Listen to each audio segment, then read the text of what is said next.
Autrefois, le monde était un lieu paisible, plein de vie et de paysages vibrants. Une jeune bergère gardait paisiblement son troupeau dans les prairies herbeuses. Mais cette paix fut soudainement brisée lorsqu'une fissure ombrageuse apparut dans le ciel, attirant l'attention de la bergère. La bergère leva les yeux grands ouverts de stupeur et de terreur devant le spectacle effroyable. Un grand œil rouge et malveillant la regardait depuis le ciel fracturé, tandis que le monde était envahi par le roi démon et ses innombrables monstres. Les seuls à s'opposer à cette menace écrasante furent les chevaliers divins, au service de Dieu. En faisant vœu à Dieu, ils reçurent un pouvoir surnaturel et parvinrent à repousser les monstres. Cependant, la guerre laissa derrière elle une terrible malédiction. Le miasme démoniaque, une substance corruptrice venue du royaume des démons, persista en forte concentration dans certaines régions. La plupart de ceux qui eurent la malchance d'être corrompus par ce miasme moururent. Et pour le reste, ils furent consumés par d'horribles entités végétales qui jaillirent des terres corrompues. Ces entités absorbèrent douloureusement la force vitale de leurs victimes, créant en chemin d'étranges cristaux. Par ce processus terrifiant, les humains restants furent pervertis et transformés, devenant eux-mêmes des démons. Ces nouveaux démons, dépourvus de leur ancienne humanité, se retournèrent aussitôt contre leurs semblables. La tête tranchée d'un villageois, corrompu, tombe au sol avec un lourd bruit sourd. Un chevalier divin aux cheveux violets clairs arrive sur les lieux du massacre, déclarant d'un ton grave qu'ils étaient arrivés trop tard. Il s'appelle Kiran, vice-commandant de la 9e branche des chevaliers divins. Il regarde le champ jonché des corps des villageois massacrés. Soudain, un de ses subordonnés s'exclame, pointant le ciel. Une lune rouge est apparue, et elle est là. La lune couleur sang remplit le ciel, signe funeste qu'un puissant démon est sur le point d'émerger. Un bruit soudain attire l'attention de Kiran, ses yeux devenant vifs et alertes. Tandis que l'un de ses hommes suggère anxieusement de retourner au quartier général, Kiran identifie que le son provient d'un bâtiment proche, ordonnant à ses hommes de faire preuve de prudence tandis que la lumière rouge de la lune inonde les lieux. À l'intérieur du bâtiment délabré, une petite main se tend vers d'étranges cristaux rouges et lumineux flottant dans l'air. Les yeux de Kiran s'écarquillent d'incrédulité totale devant ce qu'il voit à l'intérieur. Car au milieu des décombres et de l'éclat rouge menaçant, il ne trouve pas un démon, mais un bébé humain, Lika, rampant sur le sol. Un enfant qui grandirait sous la garde des mêmes chevaliers qu'il avait trouvés. 15 ans plus tard. Dans une grande installation ressemblant à un château, on rappelle aux enfants que la paix dont ils jouissent est entièrement grâce aux chevaliers divins. Dans la cantine animée de l'orphelinat, on dit aux enfants de manger avec gratitude dans le cœur. Cependant, alors qu'un jeune garçon aux cheveux blancs reçoit son repas, un autre garçon aux cheveux bruns en pique l'interpelle. Le garçon, Lika, regarde son plateau avec frustration, se demandant pourquoi sa portion est si maigre. Un tyran de l'orphelinat A, un garçon plus grand et intimidant, fronce les sourcils et questionne ce que Lika vient de dire. Surpris, Lika recule rapidement, marmonnant que ce n'était rien. En s'éloignant, il entend les autres orphelins glousser de son côté depuis leur table. Lika s'assoit seul, isolé des autres qui rient et parlent entre eux. Il se présente intérieurement. Il s'appelle Lika. Il se souvient de son passé. Bébé, le village où il vivait fut attaqué par un démon. Il fut le seul survivant et fut recueilli par les chevaliers divins pour être élevé dans cette institution. Parce qu'il était le seul rescapé, tout le monde trouve cela étrange. Ils prétendent aussi que la grande tache de naissance sur son visage prouve qu'il est un monstre. En d'autres termes, le tyran de l'orphelinat claque sa maigre gamelle de nourriture devant lui, en ricanant que c'est assez pour un monstre. Lika réalise qu'on le soupçonne d'être un monstre. Il comprend l'origine de leur animosité. Tous les enfants de l'établissement ont vu leur famille tuée par des démons, si bien que leur haine envers un supposé monstre est immense. Le tyran de l'orphelinat appelle un garçon plus jeune, signalant que cet enfant est arrivé avant-hier seulement. Il explique que les parents du nouveau gamin viennent d'être dévorés par un monstre qui se faisait passer pour un humain. Le tyran se tourne alors vers Lika, l'accusant venimeusement, « C'est votre espèce qui a fait ça, n'est-ce pas ?» Entouré par les autres orphelins, le tyran attrape le garçon en deuil et exige que Lika s'excuse. Lika tente de protester, affirmant qu'il est humain, mais le petit garçon, consumé par le chagrin, commence à pleurer. Le garçon en deuil hurle à Lika de lui rendre sa mère et le traite de monstre, laissant Lika abasourdi et sans voix. Furieux, le tyran de l'orphelinat jette Lika au sol, exigeant une fois de plus qu'il s'excuse. Le tyran se penche sur lui, répétant sa demande d'excuse d'un air furieux. Cloué au sol, humilié et impuissant, Lika lève les yeux, abattu. Sous le regard de tous les autres orphelins, Lika est forcé de s'excuser pour un crime qu'il n'a pas commis, son esprit écrasé par la haine qui pèse sur lui. Plus tard, en nettoyant seul la cantine, il réfléchit à sa vie. Cette même routine misérable dure depuis plus d'une décennie, un cycle apparemment sans fin qu'il est désespéré de briser. En principe, les orphelins ne peuvent pas quitter l'établissement avant d'être majeurs. Cependant, il existe une exception. L'année où un orphelin atteint 15 ans, un prêtre des chevaliers divins est envoyé pour effectuer un test de sélection, leur donnant une unique chance de rejoindre les chevaliers et de quitter l'établissement. Lika compte les jours, son espoir et son désespoir grandissant. Plus que 5 jours avant le test de sélection. Il serre les dents, les yeux brillants de détermination. Il ne supporte plus cet endroit et jure qu'il en sortira à tout prix. Son seul et unique objectif est de devenir un chevalier divin. 5 jours plus tard, la cérémonie de sélection commence dans une grande église, la lumière perçant les vitraux. Les orphelins qui ont atteint 15 ans et souhaitent faire le vœu pour devenir chevalier sont appelés à se rassembler. Alors que les candidats, dont Lika et le tyran de l'orphelinat A, se alignent et s'avancent, la cérémonie est sur le point de commencer. Le tyran se tourne vers Lika et lui chuchote menaçant qu'un monstre comme lui ne pourra jamais devenir chevalier. Le prêtre lève un calice sacré, expliquant les règles. Ceux dont le liquide devient bleu ne peuvent pas devenir chevaliers. En revanche, si le liquide brille d'or, ils peuvent obtenir le pouvoir d'un chevalier en le buvant. Pour faire un vœu, ils doivent offrir à Dieu ce qui leur est le plus cher. Lika et les autres orphelins écoutent attentivement, sachant que cette cérémonie qui change la vie ne peut être effectuée qu'une seule fois. Le prêtre donne un dernier avertissement sévère, demandant aux candidats de prendre garde à leurs vœux. Le tyran de l'orphelinat A est le premier à s'avancer, criant son vœu pour que tous l'entendent. Il jure qu'il ne fuira plus jamais face à un monstre, sa voix emplie de conviction. Il révèle la source de sa haine. Sa petite sœur a été dévorée par un monstre sous ses yeux. Animé par ce souvenir, il hurle que, peu importe la dangerosité du monstre, il tuera chacun d'eux. Alors que son vœu de vengeance résonne dans l'église, des volutes de lumière dorée commencent à tourbillonner autour de lui. Le liquide dans le calice devient d'un or brillant. Le prêtre l'informe que son noble souhait a atteint Dieu, mais qu'en conséquence, il ne pourra plus jamais fuir. Le prêtre offre la bénédiction de Dieu, et le garçon boit avec empressement à partir du calice doré. Une puissance incroyable traverse son corps, débordant de lui sous la forme d'une brillante aura dorée. Lika et les autres orphelins observent, stupéfaits, l'affichage de ce pouvoir. Inspiré, un autre garçon s'avance, promettant de devenir un vagabond sans famille une fois qu'il partira, précisément parce que tous à l'établissement sont comme sa famille. Son vœu est également accepté, et il est entouré d'une aura dorée. Un autre orphelin fait de même, prononçant avec empressement son propre vœu, espérant le même résultat. Les uns après les autres, les orphelins prononcent leurs vœux et sont bénis par une lumière dorée, leur visage empli de joie et d'espoir. Lika regarde, son propre espoir grandissant. Il serre le poing, le cœur battant d'anticipation. Il se dit « Je deviendrai l'un d'eux aussi, c'est sûr ». Enfin, le prêtre appelle la prochaine personne à s'avancer. C'est au tour de Lika. D'un air déterminé, Lika s'approche de l'autel, le cœur battant dans sa poitrine alors qu'il se tient devant le calice sacré. Il proclame son vœu « Je le jure. Je deviendrai chevalier et, pour protéger les gens ». Mais en prononçant ces mots, il hésite. Protéger les gens, pense-t-il, soudain incertain. Son esprit se vide. Il ne trouve rien à dire. Il panique, se demandant ce qu'il peut bien offrir comme vœu. Il réalise que son vrai désir n'est pas d'être un noble protecteur. Il veut juste quitter cet endroit et être heureux. Mais ce souhait égoïste lui semble indigne. Il regarde les autres orphelins, qui ont fait des vœux si nobles de vengeance et de protection. Comparé à eux, il a l'impression de n'avoir rien à offrir. Son désespoir atteint son paroxysme. Je n'ai rien. Je n'ai jamais rien eu. Dans sa panique, une force irrésistible semble le pousser. Une voix dans sa tête lui hurle d'offrir quelque chose, n'importe quoi d'important en lui. Il sent quelque chose être arraché de son corps, une sensation étrange et dérangeante. L'offrande jaillit de lui et se précipite dans le calice, provoquant une réaction étrange qui le surprend. Les autres orphelins observent, confus et choqués par ce tournant inattendu. Au lieu de devenir doré, le liquide dans le calice bout et se transforme en une épaisse boue violette menaçante. Une vague de murmures et de peur parcourt les spectateurs.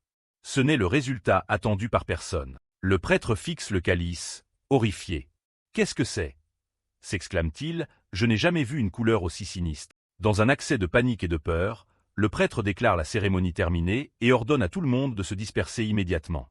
Lika, sa seule chance s'évanouissant, appelle désespérément « S'il vous plaît, attendez.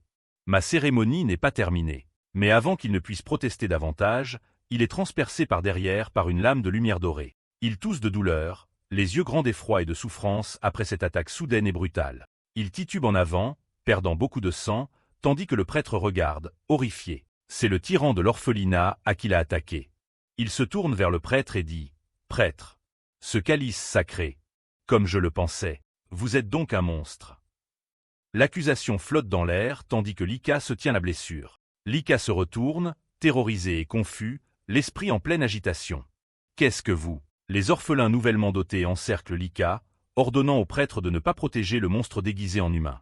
Il se prépare à attaquer. Le tyran de l'orphelinat amène la charge, son poing brillant d'énergie dorée, tandis que Lika leur demande faiblement d'arrêter. Le prêtre panique, criant que le pouvoir divin qu'ils ont reçu n'est pas destiné à être utilisé contre d'autres humains. Le sang de Lika, issu de sa blessure, goutte et tombe dans le calice corrompu. La boue violette réagit violemment au contact du sang, s'illuminant d'une lueur rouge et violette intense et commençant à déborder. Simultanément, la tache de naissance de Lika commence à briller alors qu'une puissance immense s'éveille en lui. Une immense décharge incontrôlée d'énergie violette et noire jaillit de Lika, fissurant le sol de l'église autour de lui. Lika regarde ses propres mains, choqué, terrifié par la puissance destructrice qu'il vient de libérer. Hein? Est tout ce qu'il parvient à dire. Pendant ce temps, le liquide du calice explose, prenant la forme d'une masse monstrueuse et grotesque qui s'élève au-dessus de l'autel. Le prêtre pousse un cri de terreur absolue. Le calice a engendré un démon. Le démon tentaculaire, désormais pleinement formé, pousse un hurlement horrifique, ses griffes dégoulinant de sang tandis qu'il observe le chaos. Paniqué, le prêtre ordonne l'évacuation et d'appeler les chevaliers divins à l'aide. Mais il est trop tard. L'ombre du démon tentaculaire s'abat sur lui. Le démon frappe à la vitesse de l'éclair, empalant le prêtre et étouffant ses cris. Lika, encore hébété par sa blessure et par l'explosion de son propre pouvoir, regarde la scène horrifiante se dérouler. Il contemple la créature déchaînée, l'esprit peinant à comprendre. C'est un démon? C'est un monstre. Le tyran de l'orphelinat reste figé, incapable de bouger. Il se demande pourquoi il ne peut pas fuir devant le monstre. Les paroles du prêtre lors de la cérémonie résonnent dans son esprit, lui rappelant le prix de son vœu, « Tu ne pourras plus jamais t'enfuir ». Pris au piège par son propre serment, le tyran fixe la scène avec terreur tandis que le démon se dresse au-dessus de lui. Alors que le tyran appelle à l'aide, Lika ne peut que regarder, horrifié, son corps tremblant. Un autre orphelin rassemble les autres, criant qu'ils doivent se battre, que c'est précisément pour cela qu'ils ont reçu leur pouvoir. Remplis d'un sens renouvelé du devoir, les orphelins chargent le démon tentaculaire, leur corps brillant d'une puissance dorée. Lika regarde le carnage se dérouler, l'esprit engourdi par le choc. Qu'est-ce que? Mais leur pouvoir nouveau est inutile. Le démon saisit sans effort l'un des garçons qui chargeait, son aura dorée s'éteignant en un instant. Le démon embroche les autres avec ses membres tranchants, leur corps retombant inerte tandis que le sang gicle sur le sol. Le démon tentaculaire tourne son attention vers Lika, ses yeux rouges brillant de malveillance alors qu'il se prépare à frapper. Le démon ouvre sa gueule horrifiante, révélant une longue langue grotesque qui se divise en deux têtes crochues, prête à le dévorer. Alors que le démon se jette sur lui, Lika est figé de terreur. Il se dit « Ah, la mort, vais-je mourir ?» Ici, ses yeux balaient la scène et tombent sur le calice sacré, encore posé sur l'autel au milieu du chaos. Le calice sacré, son contenu restant brille toujours de cette lueur violette sinistre. Une idée désespérée commence à germer dans son esprit. Regardant alternativement le monstre qui approche et le calice, Lika prend une décision née du pur désespoir. Avec une résolution nouvelle, il saisit le calice. Ça ira, se dit-il, le visage fermé par une grimace de détermination. Plutôt mourir que de rester ici.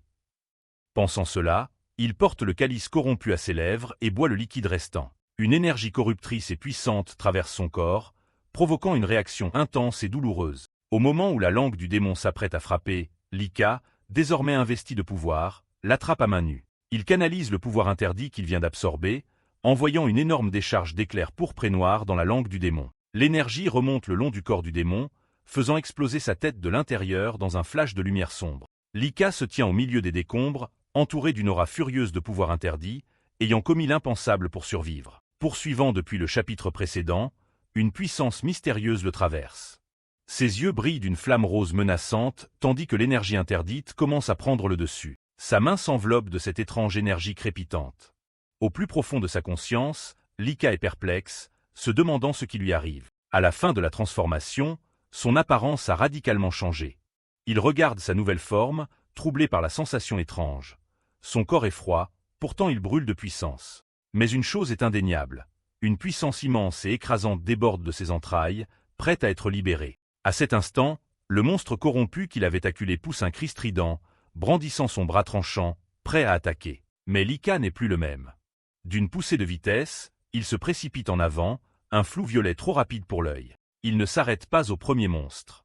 Il poursuit sa charge vers une créature plus grande et plus grotesque faite de tentacules mouvants. Le monstre tentaculaire fouette, mais Lika file entre les attaques avec aisance, ses mouvements fluides et précis. Il comble la distance en un instant, se préparant à frapper la bête de front avec sa puissance nouvelle et dévastatrice. Alors que la créature ouvre sa gueule immense, Lika bondit dans les airs, puisant dans son énergie interdite pour conjurer un cercle magique lumineux.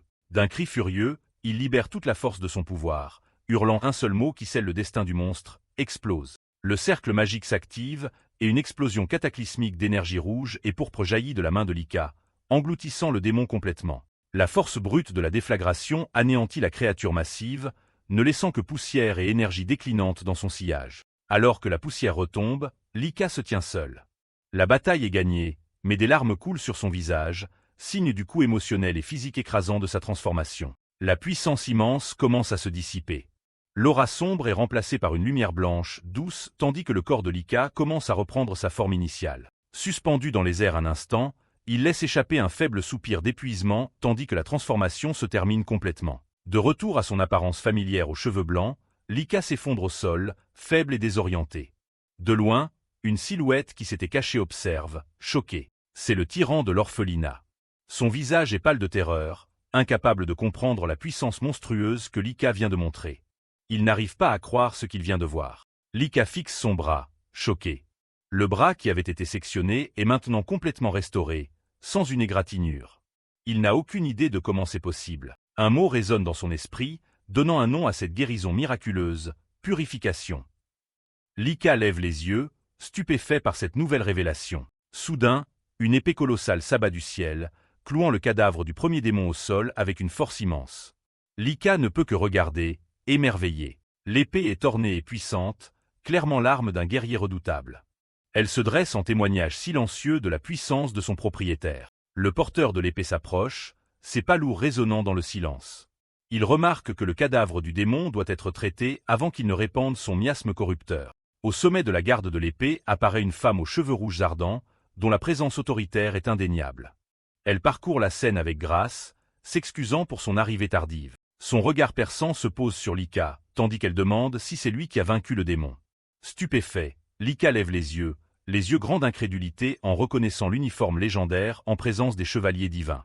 Avec un sourire confiant, la rousse regarde Lika et le félicite, impressionnée par ce qu'il a accompli.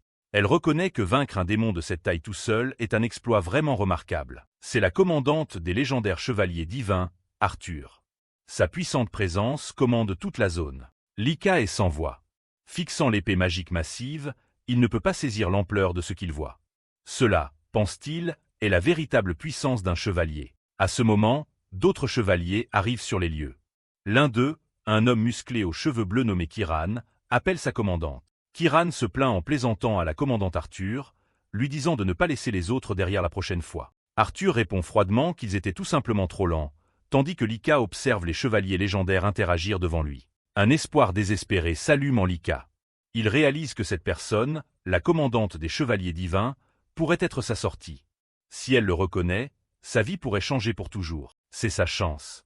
Sa seule opportunité d'échapper enfin aux tourments de l'orphelinat et aux accusations incessantes d'être un monstre. Rempli d'une résolution désespérée, Lika commence à courir vers la commandante Arthur, mais il s'arrête, incapable de trouver ses mots. Bégayant, il laisse échapper le désir le plus profond de son cœur. Il a toujours voulu être chevalier. Il crie qu'il les a toujours admirés et, de tout le courage qu'il peut rassembler, la supplie de le laisser rejoindre les chevaliers divins. Mais avant que la commandante ne puisse répondre, une voix familière et haineuse tranche l'air. C'est le tyran de l'orphelinat, pointant Lika du doigt et hurlant aux chevaliers de tuer le monstre. Lika reste figé, choqué. Les chevaliers observent pendant que le tyran poursuit son tirade. Kiran remarque que c'est une façon plutôt dangereuse de parler à un ami qui vient de lui sauver la vie. Le tyran révèle le passé caché de Lika, criant que Lika est le seul survivant d'un village mystérieusement anéanti. La révélation attire l'attention des chevaliers. Il continue, expliquant que Lika peut se transformer et utiliser un pouvoir incroyable sans un « vœu sacré », la base même de la force d'un chevalier divin. Le tyran porte son accusation finale et accablante. Il n'y a aucun moyen que Lika soit humain. Lika, horrifié, ne peut que balbutier que ce n'est pas vrai. La commandante Arthur en a assez entendu. D'un air détaché, presque ennuyé, elle lève la main vers le tyran hurlant. D'un simple geste du doigt, elle envoie le tyran voler en arrière, le réduisant au silence instantanément. Le tyran est projeté à travers les airs, totalement impuissant face à la force écrasante de la commandante. Regardant le tyran, La commandante Arthur affirme froidement que Lika lui a sauvé la vie et qu'elle n'apprécie pas ce genre de propos. Le tyran, maintenant en piteux état ensanglanté au sol, ne peut que pleurer et supplier pardon, son arrogance complètement brisée. Lika reste totalement sans voix, stupéfait par l'action rapide et décisive de la commandante. Ignorant le tyran qui geint, Arthur ramène son regard perçant et intact sur Lika. Elle va droit au but, exigeant de savoir ce qu'il a voulu dire en affirmant ne pas avoir fait de vœux. Coincée et complètement décontenancée, Lika se cherche une explication. Il tente désespérément de construire une histoire crédible, bafouillant qu'il était en plein milieu de son vœu lorsque le démon est soudain apparu. Poursuivant son mensonge désespéré, Lika prétend avoir obtenu le pouvoir de se battre en buvant dans un calice sacré, croyant que cela devait être la source du pouvoir d'un chevalier. La commandante Arthur n'est pas convaincue.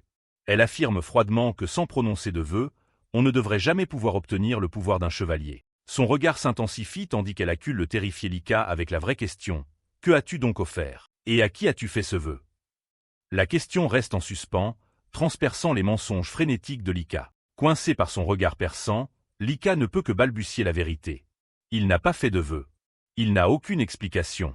Arthur se tait un instant, son expression illisible. Elle admet ensuite que son mystère a éveillé sa curiosité. Intriguée, elle exige « Garçon, pourrais-tu me montrer ce pouvoir ?»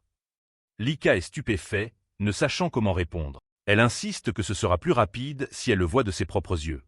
Lika est totalement pris au dépourvu. La panique envahit l'esprit de Lika. Il n'a aucune idée de comment activer le pouvoir consciemment. Il n'est apparu que de lui-même en situation de crise. Il tente maladroitement d'expliquer qu'il ne peut pas l'allumer sur commande, au grand désappointement visible de la commandante. Devenant impatiente, la commandante Arthur décide de forcer la main. « Allons-y vite », dit-elle d'un ton menaçant. Avant que Lika n'ait pu réaliser ce qui se passait, Arthur le saisit par la nuque de sa collerette.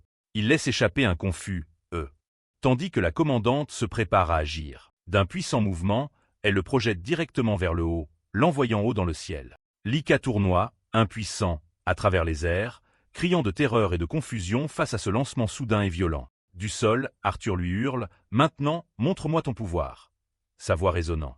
Elle ajoute avec un sourire enjoué mais terrifiant « Sinon, tu tomberas et ne seras pas sauvé. » C'est un test brutal, une question de vie ou de mort. Regardant les méthodes impitoyables de sa commandante, un horrifié Kiran ne peut que murmurer entre ses dents « Espèce de démon !»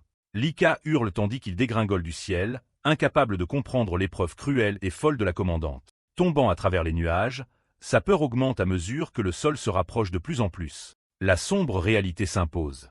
S'il ne parvient pas à invoquer cette chose, son pouvoir interdit, il va percuter le sol et mourir. Alors que la situation semble désespérée, une nouvelle menace apparaît. Une créature colossale, semblable à une baleine volante, émerge des nuées en direction de lui. En bas, Arthur identifie nonchalamment le monstre comme un oiseau glouton du ciel, notant qu'il se trouve dans son habitat. Kiran panique, criant que ce n'est pas le moment d'être calme. Se faire dévorer signifie une mort certaine. Mais il est trop tard. L'oiseau glouton ouvre sa vaste gueule et avale Lika tout entier. Arthur et Kiran ne peuvent que regarder. Incapable de rester là à regarder Lika mourir, Kiran se prépare à intervenir. Mais alors qu'il s'apprête à bondir au secours, Arthur l'arrête d'un seul ordre ferme « Attends ». Arthur explique sa logique froide à Kiran.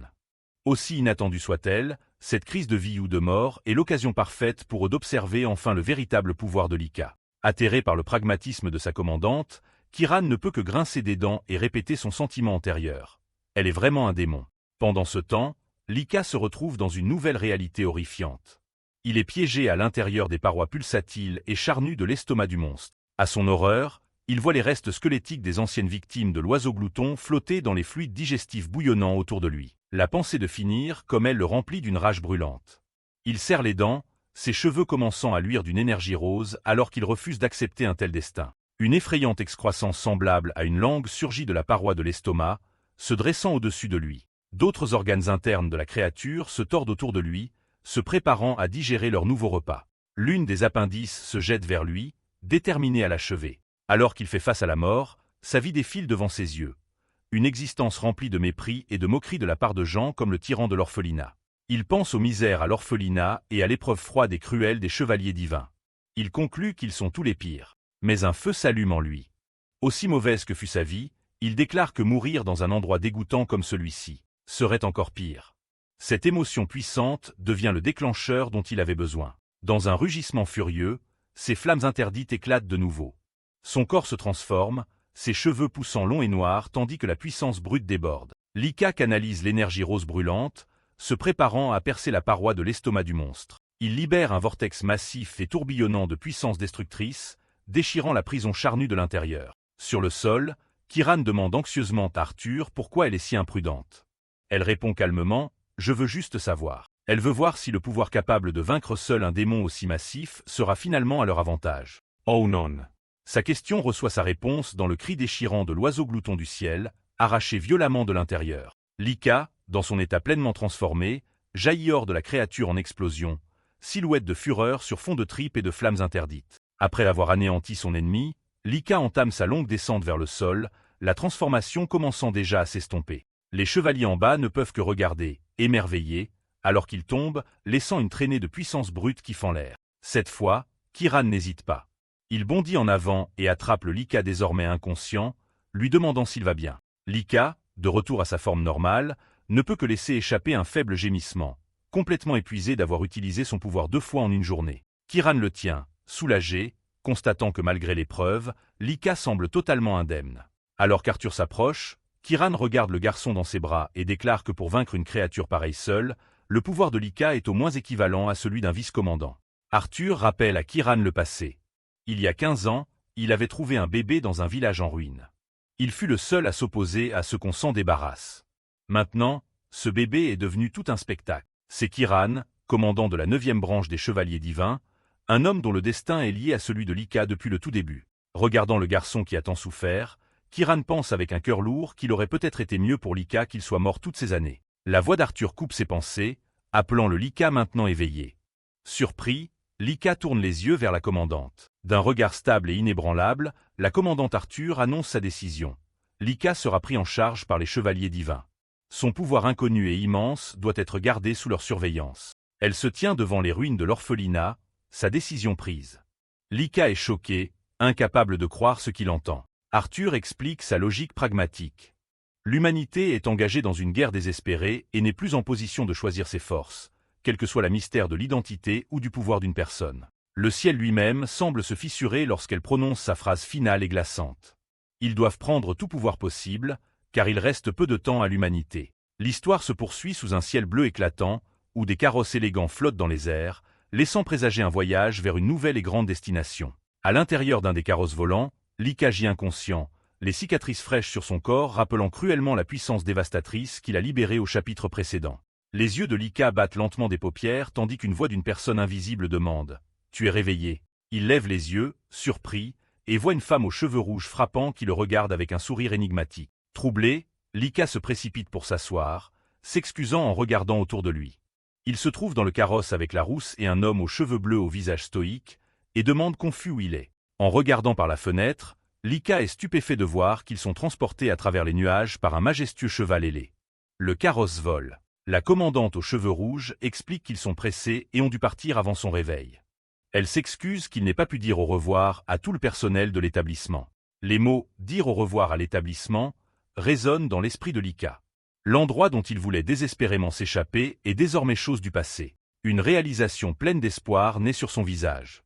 Il lève les yeux grands et impatients, et demande si cela signifie qu'il fait enfin officiellement partie de l'ordre des chevaliers. La commandante rousse lui offre un sourire chaleureux et rassurant, son pouls accélérant alors qu'elle confirme d'un simple « oui ». Tandis qu'Arthur, le chevalier aux cheveux bleus, observe avec une expression neutre, la commandante poursuit en disant à Lika que dès aujourd'hui, il est sous la garde de l'ordre des chevaliers. Elle le dit avec un sourire charmant, le pointant du doigt comme pour sceller un pacte. L'excitation initiale de Lika s'estompe en confusion. L'expression « sous votre garde » sonne moins comme une acceptation que comme une surveillance. Sentant son doute, la commandante prend doucement sa main. Elle explique que son existence même est une irrégularité et que sa confiance dépendra de ses actions à partir de maintenant. Lika regarde leurs mains jointes, pesant silencieusement ses paroles. Il se dit que si cela signifie quitter cet horrible établissement, il accepte la condition. Ses pensées retournent alors vers son ancien foyer. Il regarde par la fenêtre et demande soudain « Que s'est-il passé à l'établissement ?» Arthur se tourne vers lui et annonce la grave nouvelle. Le bâtiment a été gravement endommagé lors du récent incident, celui provoqué par le pouvoir de Lika, et a été officiellement programmé pour démantèlement. Une image lugubre de l'établissement en ruine défile, un enfant pleurant près d'un adulte tombé. Arthur poursuit, expliquant que le personnel et les autres enfants seront séparés et envoyés dans d'autres structures. La commandante ajoute un détail sombre. Il semble que la plupart des enfants qui venaient juste de former leur pacte soient morts dans l'incident. Elle demande alors à Lika s'il y avait quelqu'un en particulier à qui il voulait faire des adieux convenables. La question déclenche un flot de souvenirs douloureux pour Lika. Un pot cassé, le personnel qui le réprimande, et le sentiment d'être rabaissé. Les abus constants étaient tout ce qu'il connaissait là-bas. Il répond brusquement « Non ». La tête baissée, il achève sa pensée en déclarant froidement « Pas vraiment ». Il n'y avait personne à cet établissement qui lui manquerait. Alors que le carrosse continue de voler, Lika demande où il se dirige. La commandante désigne la fenêtre, lui disant qu'ils vont au quartier général de l'ordre des chevaliers dans la Sainte Capitale. Elle pointe vers l'horizon, disant qu'il peut presque le voir maintenant. Elle explique que le quartier général abrite de nombreux chevaliers et cadets comme lui. Ils y sont tous stationnés parce qu'à notre époque, une calamité de l'âge mythique peut survenir à tout moment. Lika est pris de court par cette révélation, peinant à comprendre l'ampleur d'une telle menace. Il répète ces mots, incrédule, de l'âge mythique, remarquant sa confusion, la commandante indique la fenêtre avec un air sérieux, le pressant de voir la vérité par lui-même. « Regarde ça », dit-elle. Lika regarde par la fenêtre, et ses yeux s'écarquillent de stupeur. Il voit une fissure massive et terrifiante se répandre dans le ciel comme du verre brisé. Le carrosse volant dans lequel il se trouve se dirige directement vers cette faille sinistre, soulignant le danger immense qui menace le monde. Comme s'il lisait d'un ancien manuscrit, la commandante commence à expliquer l'histoire du monde. Il y a longtemps, une faille s'ouvrit dans le ciel, d'où jaillit essence démoniaque et bête d'un autre monde. Elle poursuit le récit, révélant que l'invasion était menée par le roi démon, un dieu cupide venu de l'autre monde qui engendra ses propres avatars, les démons célestes. Par ces avatars puissants, le roi démon se joua de la vie de ce monde et profana la terre avec d'immenses quantités d'essence démoniaque corruptrice. Une illustration montre une grande bataille.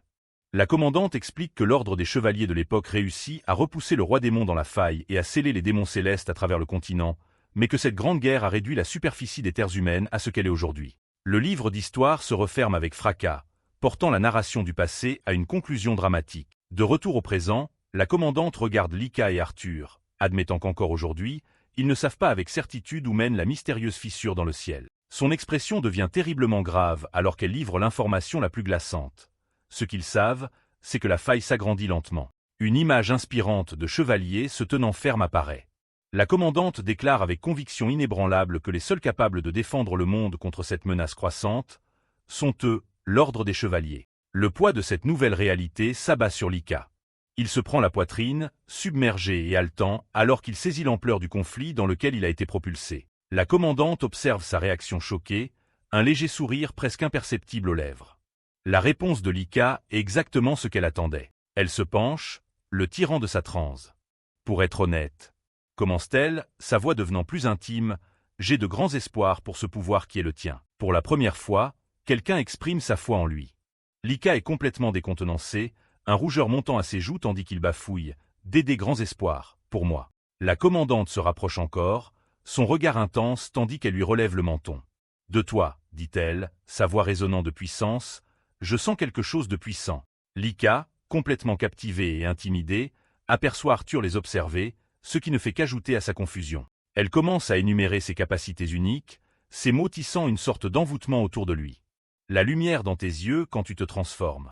L'épée de flamme et les attaques explosives de feu, poursuit-elle en serrant son bras régénéré, et la régénération de ton bras gauche, qui aurait dû être tranché. Son visage est à quelques centimètres du sien quand elle avoue. Je n'ai jamais rencontré un pouvoir qui attise autant ma curiosité. Lika est si fascinée qu'il n'arrive même pas à avaler. La commandante reconnaît qu'elle ignore ce que Hé a offert pour son pacte. Mais, elle marque une pause, laissant ses mots flotter dans l'air. Pour l'instant, ce pouvoir. Ses yeux brillent d'une détermination tandis qu'elle formule sa demande.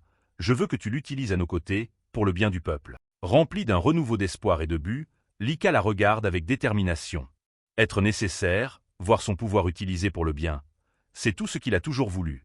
Oh oui, volontiers. Accepte-t-il sans hésiter. Un sourire rusé et satisfait se dessine sur le visage de la commandante.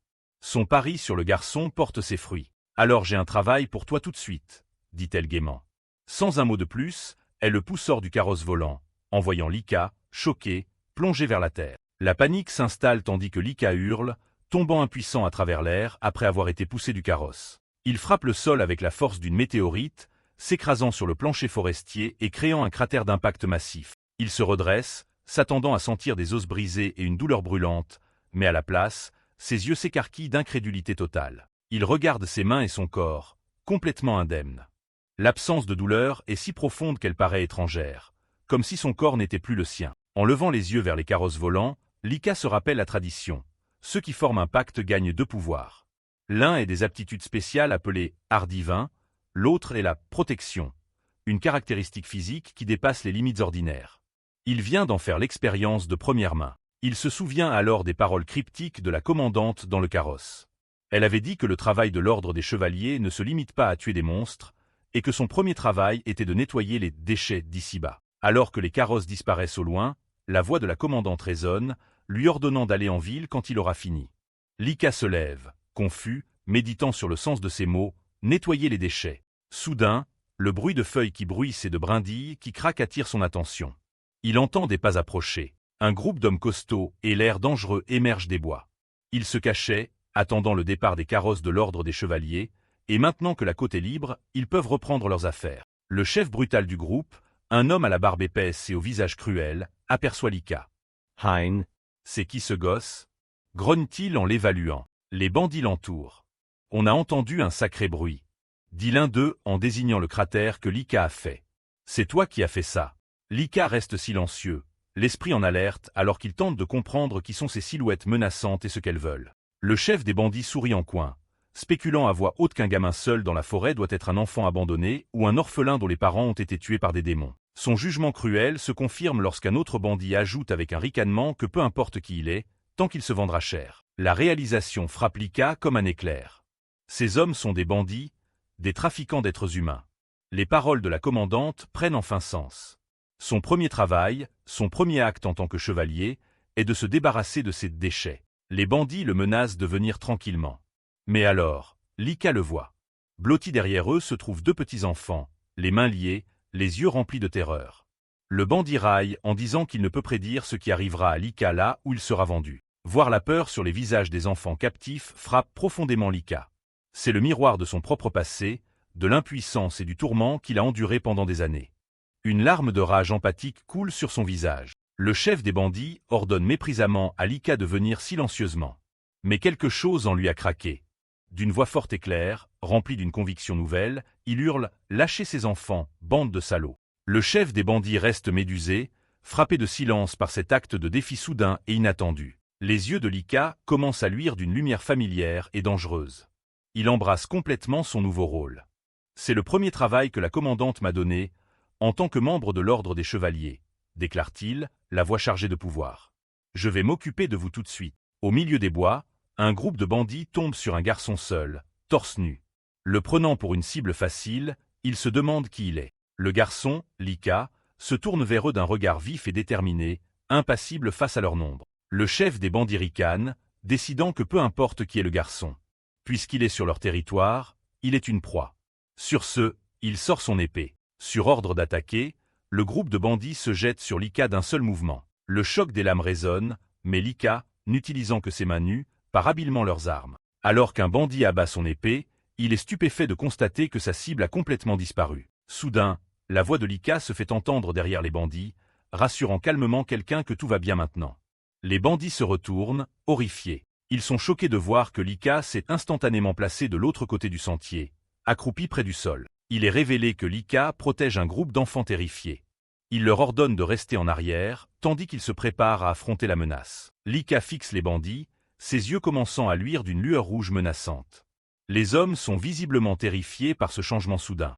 Déconcertés et mal à l'aise face à sa vitesse incroyable, les bandits se regroupent, encerclant Lika et les enfants qu'ils protègent. L'un d'eux vise avec une arbalète de poignet et tire, mais une fois de plus, Lika disparaît en un instant, esquivant facilement le projectile. La panique commence à s'installer tandis que les bandits cherchent frénétiquement leur cible insaisissable. L'un des hommes de main l'aperçoit plus loin sur le sentier, et tous tournent leur attention vers sa nouvelle position. Le bandit armé de l'arbalète se prépare pour un autre tir, plus prudent. Avec un cri furieux, il lâche une flèche, cherchant à mettre fin à la vie de Lika. Mais avant que la flèche ne l'atteigne, une énorme déflagration d'énergie cramoisie jaillit de Lika, vaporisant instantanément le projectile. Les bandits restent complètement abasourdis, incapables de comprendre l'immense puissance dont ils viennent d'être témoins. L'énergie violente et crépitante pulse dans l'air. Quand la lumière se dissipe, la forme de Lika a changé. Ses cheveux sont désormais longs et noirs, ses yeux brillent en rouge, et un pouvoir démoniaque émane de lui. Il déclare qu'il en finira maintenant. D'un regard froid et perçant, il décide d'abréger le combat rapidement. Les bandits ne peuvent que le traiter de monstre tandis que cette nouvelle et terrifiante version de Lika déchaîne une vague dévastatrice de ses flammes interdites sur eux. Son pouvoir incinère tout sur son passage, ne laissant aux bandits aucune chance de s'échapper. En un instant, la bataille est terminée. Lika transformé se dresse au milieu des débris fumants de sa puissance, figure d'une force absolue. Mais en regardant la dévastation, il ne ressent aucun sentiment de victoire. Au contraire, une sensation étrange s'insinue. Tandis que l'énergie chaotique crépite autour de lui, l'expression de Lika devient préoccupée. Il perçoit que quelque chose ne va vraiment pas, laissant entendre que ce pouvoir immense a un prix. Alors que Lika assimile sa transformation, une voix désespérée lui hurle de ne pas bouger. Le chef des bandits a survécu à l'enfer et, dans un acte lâche, a pris en otage l'un des jeunes enfants, lui collant un couteau à la gorge. À distance, le bandit menace de tuer l'enfant si Lika fait ne serait-ce qu'un pas de plus. Le chef des bandits transpire abondamment, terrifié par le pouvoir de Lika, mais s'accrochant à son dernier espoir de survie. Dans son état transformé, Lika note calmement qu'il y a eu un survivant. Un affrontement tendu s'engage, avec la forme démoniaque de Lika d'un côté et le bandit désespéré tenant l'otage de l'autre. La lame acérée presse la peau de l'enfant, faisant jaillir une petite goutte de sang. Lika reste silencieux, son expression insondable tandis qu'il évalue la situation dangereuse. Son énergie démoniaque s'apaise légèrement alors qu'il baisse la main, semblant accepter la demande du bandit. Lika déclare qu'il ne s'approchera pas davantage, et en échange, il ordonne aux bandits de relâcher les enfants. Le chef des bandits rit maniaque, refusant l'offre. Il dévoile ses intentions cruelles, traitant l'enfant capturé de marchandise précieuse. Il provoque Lika davantage, expliquant que puisque les parents des enfants ont déjà été tués par des démons, il ne fait que bien les utiliser avant qu'ils ne deviennent de la nourriture pour monstres. Tandis que le bandit poursuit son discours ignoble, il est soudain interrompu par une douleur brûlante. À distance, Lika a utilisé son pouvoir pour forger une lame d'énergie pure, tranchant le bras du bandit et libérant l'enfant. Le bandit pousse un cri horrible tandis que la chaleur divine de l'attaque cautérise sa blessure. Par sa vision brouillée par la douleur, il voit Lika immobile au même endroit qu'avant. Lika lève les yeux, ses yeux lumineux, et rappelle au bandit sa promesse. Il avait dit qu'il ne s'approcherait pas, mais il n'avait jamais dit qu'il n'attaquerait pas. Avec la dernière menace neutralisée, Lika passe à côté du bandit à terre. Il réfléchit intérieurement à son pouvoir nouveau, surpris de pouvoir créer autre chose qu'une simple épée. Il se dit que ses arts divins sont bien pratiques, puis se tourne vers l'enfant libéré, lui demandant si elle va bien. L'enfant recule en sursaut, terrorisé. Lika réalise immédiatement que son apparence monstrueuse effraie ceux qui l'a sauvé. Submergée par la peur, la jeune fille se met à pleurer de façon incontrôlable. Une vague de compréhension, et peut-être de tristesse, envahit Lika. Alors qu'il ferme les yeux, les flammes démoniaques qui couvrent son corps commencent à s'estomper. Il s'assoit à côté de la fillette en pleurs, la prenant doucement dans ses bras pour la réconforter et lui disant que tout va bien maintenant. Mais le réconfort est de courte durée. L'immense pouvoir qu'il a déchaîné a un prix, et une vague de vertige le frappe soudainement. Sa vision se trouble et le monde autour de lui commence à noircir. Son corps lâche et il s'effondre sur le sol de la forêt, inconscient. Alors que les enfants se précipitent à ses côtés, leurs cris inquiets sont les derniers entendus dans les bois désormais silencieux, laissant son destin incertain. La scène passe au grand quartier général ensoleillé des Chevaliers Divins. Un homme aux cheveux bleus en pique et portant une cape blanche se tient à l'entrée de la cité. C'est Kiran, le commandant de la 9e branche des Chevaliers Divins. Il aperçoit un groupe d'enfants peinant à porter quelqu'un et remarque leur arrivée. Son expression devient alarmée en réalisant que la situation est inhabituelle, et il les interpelle rapidement. Les enfants font de leur mieux pour porter l'inconscient Lika, qui est redevenu son apparence normale, aux cheveux blancs. Un examen plus attentif montre que Lika est complètement vidé, bavant légèrement dans son profond sommeil tandis que les enfants peinent à le soutenir. Kiran se précipite sur les lieux, exigeant de savoir ce qui s'est passé. L'un des enfants explique que ce monsieur leur avait dit de venir ici, mais qu'après les avoir portés jusqu'en ville, il s'est soudain effondré. Kiran pousse un soupir d'exaspération. Il soulève Lika sur son épaule sans effort, se plaignant que causer des ennuis aux gens que l'on a sauvés est inconcevable. Regardant le garçon endormi, Kiran lui inflige un blâme pour son manque de professionnalisme. Avec Lika à la remorque, Kiran se dirige vers la ville, réfléchissant à ce qu'il convient de faire de ce rookie problématique. La scène change pour une grande salle où les commandants des Chevaliers Divins se sont réunis pour évaluer les actions de Lika. Fran, chef de la 2e branche, trouve le visage endormi de Lika adorable et décide de lui donner une note parfaite. Cependant, son adjoint Kenneth commente d'un ton sec que sa patronne est une vraie câline. Il pense que Lika a l'air idiot et lui donne un 0. Grift, le sévère chef de la 4e branche, ajuste ses lunettes, déclarant qu'il trouve complètement absurde qu'un chevalier s'épuise pour un simple travail de nettoyage. Jacques, le chef adjoint de la 6e branche, intervient. Il dit avoir entendu des rumeurs selon lesquelles Lika serait un monstre, mais trouve la réalité décevante et décide d'attendre de voir la suite. Depuis son trône, la commandante aux cheveux rouges interrompt, disant à ses subordonnés qu'ils sont trop sévères dans leur évaluation d'un novice lors de sa première mission. D'un regard autoritaire, elle proclame sa décision finale. L'observation de Lika se poursuivra. Le conseil écoute tandis que la commandante conclut la réunion, déclarant qu'ils devront constater davantage de progrès de la part de Lika la prochaine fois. L'histoire se poursuit le lendemain matin, au grand et majestueux quartier général de l'Ordre des Chevaliers. À l'intérieur, un magnifique festin est préparé, commençant par un bol scintillant de fruits frais. L'étal comprend toutes sortes de plats appétissants, du poulet grillé et du saumon à une soupe riche et chaude. Une table incroyablement longue est garnie d'une quantité inimaginable de nourriture, un véritable banquet digne des rois. Face à ce spectacle incroyable, Ryuka, un garçon qui n'a connu que la famine, ne peut que fixer d'un air béat en bavant. Il s'assied à la tête de la table massive, complètement bouleversé par le fait que tout cela lui soit destiné. Finalement croyant à sa bonne fortune, il se jette sur la nourriture, se goinfrant avec un bonheur et une faim qu'il n'a jamais pu satisfaire auparavant. Il mange si vite qu'il commence à s'étouffer, mais une main apparaît rapidement, lui offrant un verre d'eau. C'est une servante au visage bienveillant et aux cheveux blancs nommée Fran, qui lui fait un clin d'œil rassurant. Elle lui dit doucement de prendre son temps, personne n'ira lui voler sa nourriture ici. Touché par cette simple gentillesse, un Ryuka tout rouge lève les yeux et accepte avec gratitude. Alors que Fran passe servir les autres, la scène est celle d'une paix et d'une normalité que Ryuka n'a jamais connue. Il se dit qu'ici, il peut enfin manger en paix. Cette pensée évoque un souvenir contrasté de son passé. Un pot cassé, symbole de sa vie misérable d'avant. Un flashback douloureux le montre battu, à une époque où il n'était pas seulement dérangé, mais activement maltraité et forcé à manger des ordures. De retour au présent, un sourire chaleureux se répand sur son visage. Il est si heureux d'être venu à l'Ordre des Chevaliers, où il a même reçu un nouvel uniforme.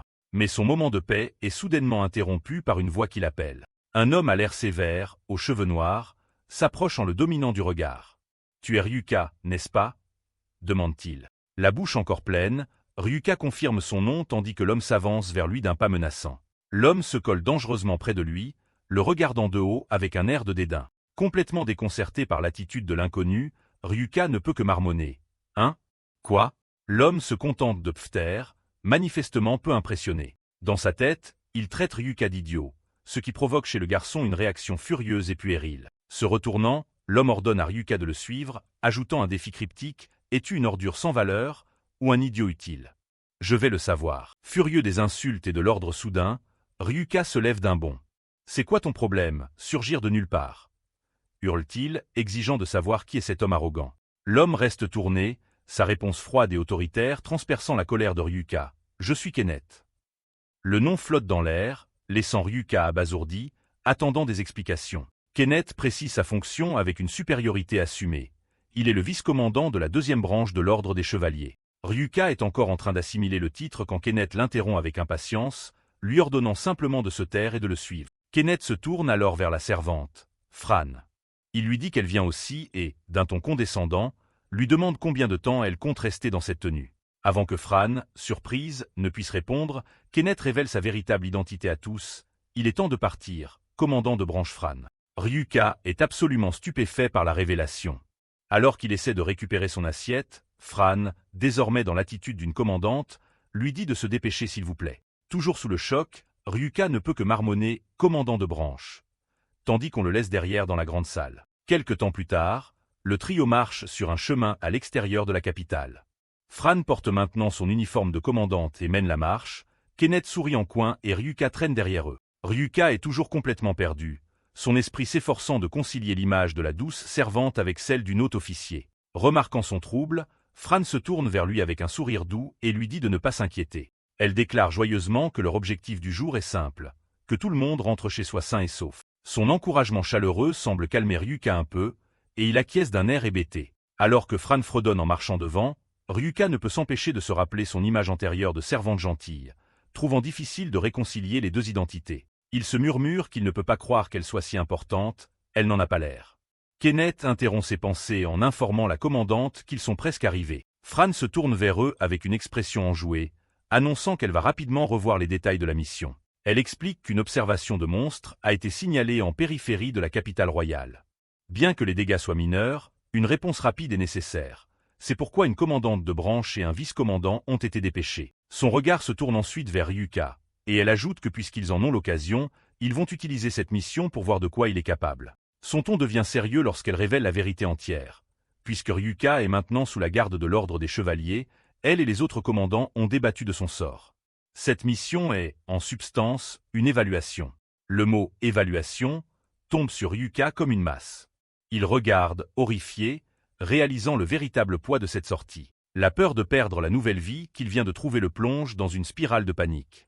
Il se prend la tête, pensant « non, n'importe quoi sauf ça ». Alors que sa panique atteint son apogée, une main réconfortante lui tapote doucement la tête. C'est Fran, qui lui offre un sourire rassurant, lui disant qu'elle a en réalité de très grands espoirs pour lui. Elle ajoute qu'elle a beaucoup entendu parler de ses compétences impressionnantes auprès du commandant. Ses louanges le prennent au dépourvu, et les mots « grands espoirs » résonnent dans son esprit, éteignant sa peur. L'encouragement de Fran fonctionne un peu trop bien, changeant instantanément l'humeur de Ryuka du désespoir à la surconfiance.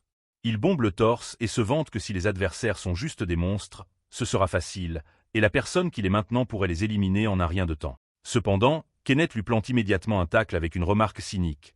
De belles paroles pour quelqu'un qu'il a fallu porter chez lui par le gamin qu'il a sauvé. Ryuka balbutie, choqué que Kenneth connaisse ce moment embarrassant. Kenneth poursuit son assaut verbal, déclarant froidement que si lui ou la commandante de branche juge Ryuka inutile, il sera immédiatement expulsé de l'ordre des chevaliers. Il ajoute une pique, disant qu'à en juger par la « gueule d'idiot » de Ryuka, l'expulsion est l'issue la plus probable. Cette insulte finale fait craquer quelque chose en Ryuka, et il pousse un cri de rage pure. Il confronte Kenneth furieusement, hurlant ce qui le rend si puissant. Il fait remarquer qu'ils ont probablement le même âge, pourtant Kenneth se comporte en supériorité totale. Kenneth rétorque simplement « Tu demandes vraiment ?» Alors que la dispute menace de dégénérer en bagarre, Fran bondit entre eux, essayant tant bien que mal de jouer les médiatrices. Elle s'excuse pour l'attitude de Kenneth, expliquant qu'à cause de son « pacte », il ne peut s'empêcher d'être brutalement honnête. Elle demande à Ryuka s'il peut lui pardonner. Ryuka semble accepter l'explication au début en entendant le mot « pacte », mais la vraie signification de « brutalement honnête » finit par lui tomber dessus. Il comprend alors que Kenneth n'était pas simplement méchant pour le plaisir. Il explose de nouveau, se plantant devant Kenneth et hurlant « Alors tu penses vraiment, au fond, que j'ai l'air idiot ?» Kenneth le confirme sans détour, tandis que Fran soupire devant leurs enfantillages. Après que les choses se soient un peu calmées, Kenneth reprend la conversation sur un ton plus sérieux. Il pose à Ryuka une question directe qui tranche la tension. « Tu n'as pas fait de pacte, n'est-ce pas ?» Ryuka détourne le regard, répondant avec défi. « Et alors si je ne l'ai pas fait ?» Kenneth explique le principe fondamental de leur système de pouvoir. Un pacte est le cœur et le prix qu'on offre pour la puissance. Plus le sacrifice est grand, plus le pouvoir est grand. Ryuka essaie de faire le dur, prétendant qu'il savait déjà cela, mais ses yeux paniqués trahissent son ignorance. En un éclair, Kenneth bouge, pressant le canon froid de son outil des arts divins, un pistolet, directement contre le front de Ryuka. L'escalade soudaine et dangereuse choque Ryuka et le réduit au silence. Arme immobile, Kenneth commence à sermonner Ryuka sur les dures réalités de la vie qu'il veut rejoindre. Il révèle une statistique sombre. Au sein de l'ordre des chevaliers, un tiers des recrues meurent dans les 6 mois, tués par des monstres ou par leur propre pacte brisé. Ryuka fixe cette révélation avec horreur. La vitesse et la létalité du mouvement de Kenneth s'imposent enfin à lui, et Ryuka se demande quand il a même sorti son arme. Il commence à comprendre que l'ordre des chevaliers n'est pas le refuge sur qu'il imaginait, mais un endroit d'un danger immense. Kenneth enfonce davantage le pistolet, ses yeux brillant tandis qu'il demande à Ryuka s'il compte vraiment entrer dans un tel monde sans la résolution de tout sacrifier. L'arme commence à luire d'un pouvoir, la pression augmentant sur Ryuka, qui ne peut que transpirer et fixer, terrifié. Fran intervient enfin, repoussant le bras de Kenneth et criant son nom. Mais pendant qu'elle le fait, Ryuka trouve sa voix. Fran et Kenneth sont tous deux surpris lorsque Ryuka commence à parler, la voix tremblante mais ferme. Il avoue qu'il est vrai qu'il n'a pas encore fait de pacte correctement. Alors qu'il parle, une intense aura rose et violette jaillit de son corps, déclarant qu'il fera tout ce qu'il faut pour rester. Il explique que c'est le commandant qui l'a recueilli, lui donnant une raison de se battre pour sa place. Il crie qu'on lui a donné de la bonne nourriture et un lit moelleux, une chance d'échapper à un établissement infernal. La mention de cette expression particulière fiche Kenneth, choqué. Poussé par le désespoir, Ryuka proclame qu'il se fiche des pactes et de tout le reste. Son aura brûle encore plus vivement tandis qu'il rend son vœu clair. Il fera tout pour rejoindre l'ordre des chevaliers. Les yeux brillants d'une détermination pure, il déclare qu'il s'accrochera à cette nouvelle vie de toutes ses forces. Kenneth regarde, incrédule, non seulement Ryuka, mais son propre outil des arts divins, qui réagit violemment à la puissance de Ryuka. Alors que son pistolet est lui d'une étrange lumière verte, Kenneth recule en convulsant, apparemment tourmenté par un souvenir ou une voix du passé qui lui hurle d'arrêter. Sentant que la situation dégénère, Fran se place directement entre les auras opposées des deux garçons et prend le commandement. Elle leur lance un clin d'œil malicieux, louant leur énergie et leur motivation, et désamorce sans effort l'affrontement intense. Puis son attitude change. Elle invoque sa propre arme massive, une fourche géante, et libère son pouvoir, déclarant qu'à partir de maintenant, c'est elle qui prend la tête. Les trois chevaliers se tiennent prêts, chacun enveloppé de sa propre aura distincte et puissante. Le vert de Kenneth, le rose de Ryuka, et celle de Fran rayonnant depuis le centre. Ryuka et Kenneth restent complètement abasourdis, réduits au silence par l'impressionnante démonstration d'autorité et de puissance de leur commandante. Fran sourit, leur disant de canaliser cette énergie dans leur travail. Alors qu'elle parle, une horde de bêtes monstrueuses et ombrageuses aux yeux rouges luisants émerge de la forêt obscure, et le vrai test commence. Depuis les ombres de la forêt, un groupe de monstres simiesques observe les chevaliers divins. Au centre, Lika, Kena et une chevalière se tiennent prêts, leur mission sur le point de commencer. Soudain, Lika apparaît, ses cheveux blancs se détachant dans la faible lumière de la forêt. La bataille éclate. Kena, le vice-commandant, déclenche une attaque rapide, mais les monstres simiesques sont nombreux et agiles, assaillant immédiatement les chevaliers. L'un des monstres fouette sa longue queue rose en un éclair. L'attaque manque de Lika, qui regarde la créature, choqué. Waouh, c'était prêt, pense-t-il en réalisant le danger. Le visage de Lika est pâle de choc alors qu'il comprend la vitesse de l'assaut du monstre. La queue du monstre frappe un arbre voisin, et le bois commence instantanément à grésiller et à fondre sous l'effet d'un puissant poison. La créature simiesque se tient menaçante, sa queue dégoulinant d'un venin corrosif et mortel. Le groupe observe, horrifié, l'arbre qui fond. Kena avertit rapidement les autres, ne touchez pas sa queue. Ses épines, le poison est rapide et mortel. Avant qu'il ne puisse réagir, une horde de créatures descend des arbres, submergeant Lika de tous les côtés. Submergé, Lika se retrouve attrapé par l'une des queues du monstre. « Ah ! Ça !» hurle-t-il, frustré. Il est ballotté sans défense, criant que ce genre de tactique est de la triche. Alors que la situation semble désespérée, une chevalière divine au look de bonne apparaît avec un sourire vif et rassurant. D'un geste enjoué, elle les quitte en disant « Bon alors, je vous laisse la suite ». Lika ne peut que la regarder, incrédule. En partant, elle abat sans effort un monstre, en concluant que, vu le nombre, un démon doit les commander. Elle annonce qu'elle va éclaireur en avant, laissant Kena et Lika gérer la horde. Hein. Attends, appelle Kena, mais il est trop tard. Sans autre choix, Kena devient sérieux. Une aura verte l'entoure alors qu'il sort ses pistolets des arts divins jumeaux. Le visage froid et déterminé, Kena prend visée. Au moment où un monstre s'apprête à achever le Lika tombé, Kena intervient, abattant la créature d'un tir d'une précision parfaite. D'en haut, Kena regarde le monstre qu'il vient d'éliminer et le chevalier qu'il vient de sauver. Il regarde Lika avec mépris. Si tu penses que rejoindre l'ordre des chevaliers est un pique-nique, alors assieds-toi et regarde. Tu fais juste obstacle. Les mots durs de Kena frappent Lika de plein fouet, le laissant étourdi et sans voix au sol. Alors qu'un autre monstre se jette sur lui, le mot « pique-nique » résonne dans l'esprit de Lika, blessant son orgueil. Un feu s'allume en lui. « Écoute » rugit-il, canalisant une poussée de puissance pour repousser le monstre attaquant avec une force nouvelle. La provocation de Kena le pousse au-delà de ses limites. Les larmes de colère et de détermination coulant sur son visage, Lika hurle son objectif ultime « Je dois rejoindre l'ordre des chevaliers ». Mais Kenneth reste indifférent à cette déclaration passionnée. Tenant son pistolet des arts divins, il répond froidement « Les paroles sont bon marché ». Alors que Lika canalise sa résolution enflammée, Kenneth poursuit son défi depuis la distance. « Si tu en es sérieux ». Le regard glacial du vice-commandant croise la détermination brûlante de Lika. « Prouve-le-moi d'abord », exige-t-il. La bataille repart de plus belle. Les deux chevaliers se jettent dans la mêlée, Lika avec sa lame enflammée interdite et Kenneth avec ses tirs précis. Kenneth se déplace avec une efficacité mortelle, tournoyant dans les airs et abattant les monstres par des tirs parfaitement ciblés, éjectant des cartouches de mana usagées au passage. Lika, alimenté par une détermination pure, balance sa lame sauvagement, libérant des explosions d'énergie brute. Il abat sa lourde épée enflammée avec force, frappant un monstre d'une brutalité implacable. Dans un rugissement féroce, Lika canalise toute sa colère et sa frustration dans une frappe puissante et fendue. Il se tient haletant au milieu des corps des monstres qu'il vient de terrasser, son attaque l'ayant laissé épuisé. Pendant ce temps, Kenneth danse au milieu du chaos, ses mouvements une traînée d'énergie verte tandis qu'il abat sans effort monstre après monstre. Dans une démonstration éblouissante de compétences, le vice-commandant se tient triomphant sur une montagne d'ennemis vaincus, témoignage de sa supériorité écrasante. Like a regard, Fruster. Murd. Pense-t-il, c'est vraiment le vice-commandant. Lui avec un pistolet, moi avec une épée. Nos taux d'élimination ne sont même pas comparables. Face à une nouvelle paire de monstres, Lika sent son énergie commencer à faiblir. Il se pousse à continuer le combat, balançant son épée et déchaînant davantage de ses flammes interdites. Avec un cri de bataille désespéré, il se force à tenir, dépassant ses limites. Lika réalise le défaut de son pouvoir. Agrandir les flammes ne fait que le vider plus vite.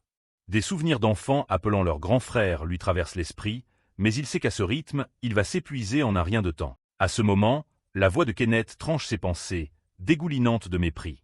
C'est tout ce que t'as. Lika relève la tête, son épuisement et son choc lisible sur son visage. Debout au sommet du tas de cadavres de monstres, Kenneth se moque de l'épuisé Lika. Si tu vas te reposer, au lieu de t'évader, au moins trouve de l'ombre.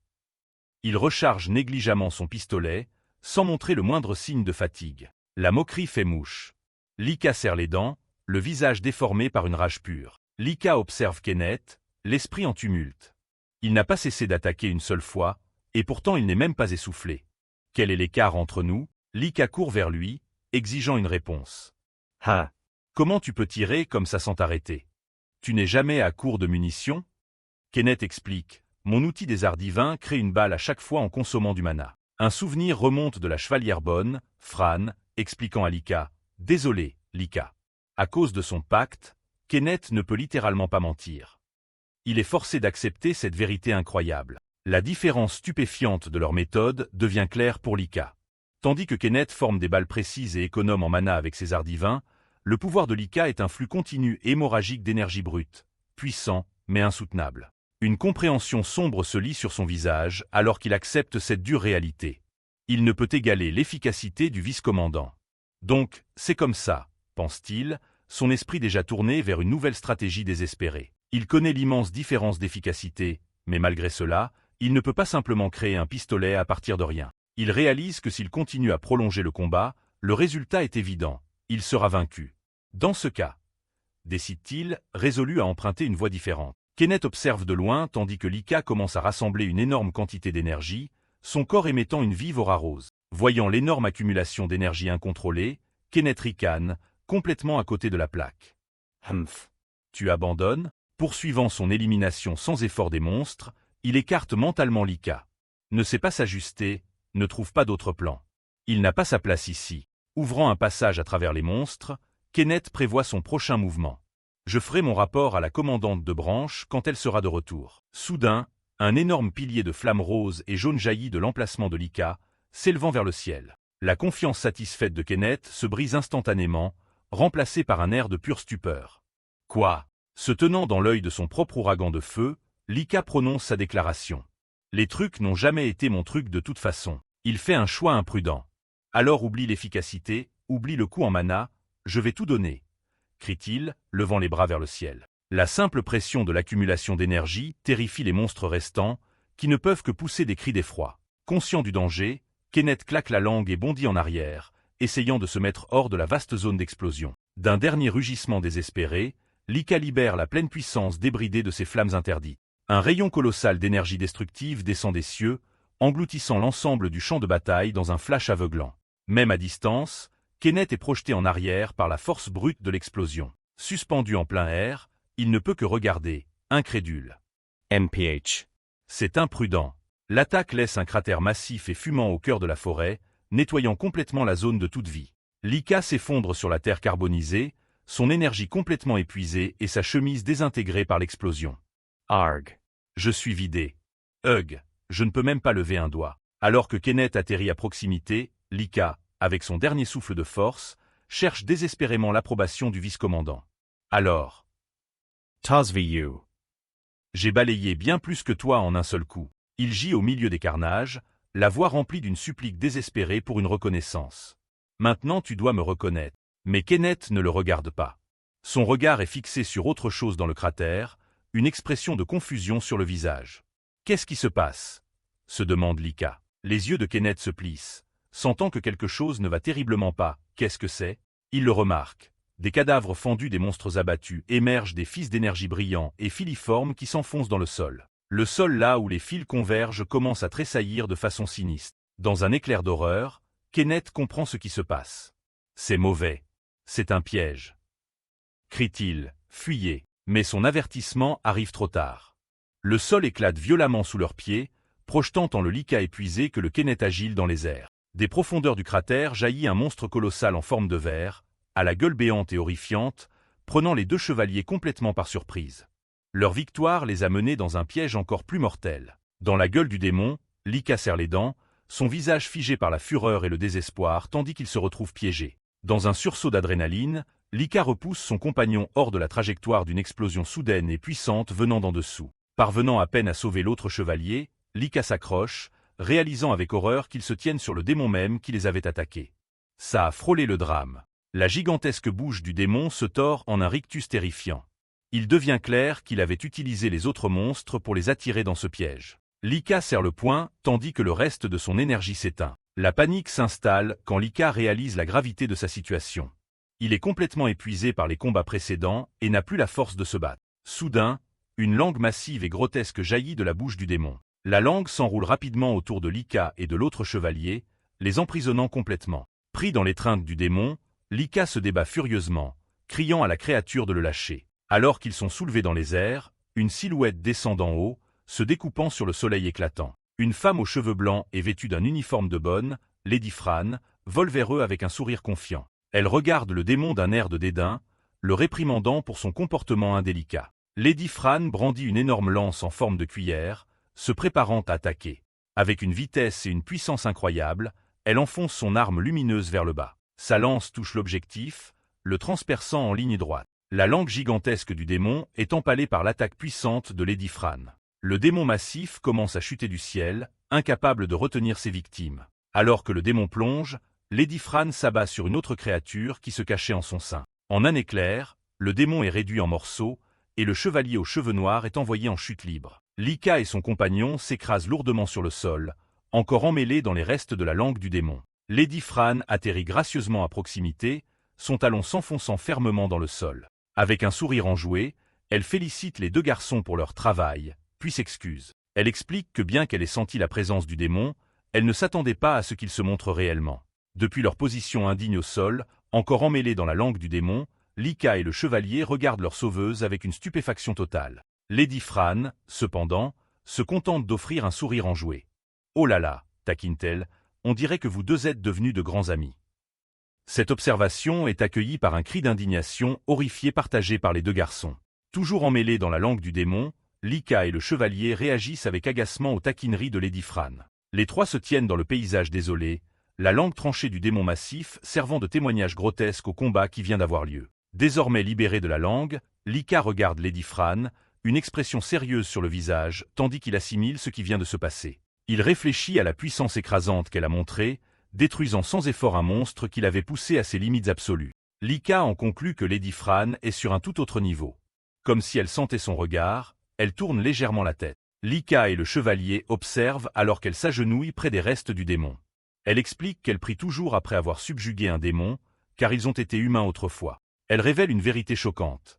Les humains qui ont la malchance d'être exposés à une forte concentration d'énergie magique peuvent se transformer en monstres comme celui-ci. En prenant conscience de cette sombre information, Lika acquiesce silencieusement qu'il comprend. Cependant, l'autre chevalier s'avance, trouvant toute la situation étrange. Il exprime son inquiétude, affirmant qu'il n'a jamais entendu parler d'un réservoir d'énergie magique dans cette zone, et encore moins qu'un démon d'une telle puissance apparaisse si près de la capitale. Il concède que si ce n'est pas totalement impossible, l'événement paraît en revanche suspect et hors de propos. Alors qu'il envisage la possibilité d'une conspiration plus vaste, un rocher à proximité tremble et tombe dans le canyon en contrebas. Les yeux de Lady Fran s'écarquillent soudain, choqués et emplis de compréhension.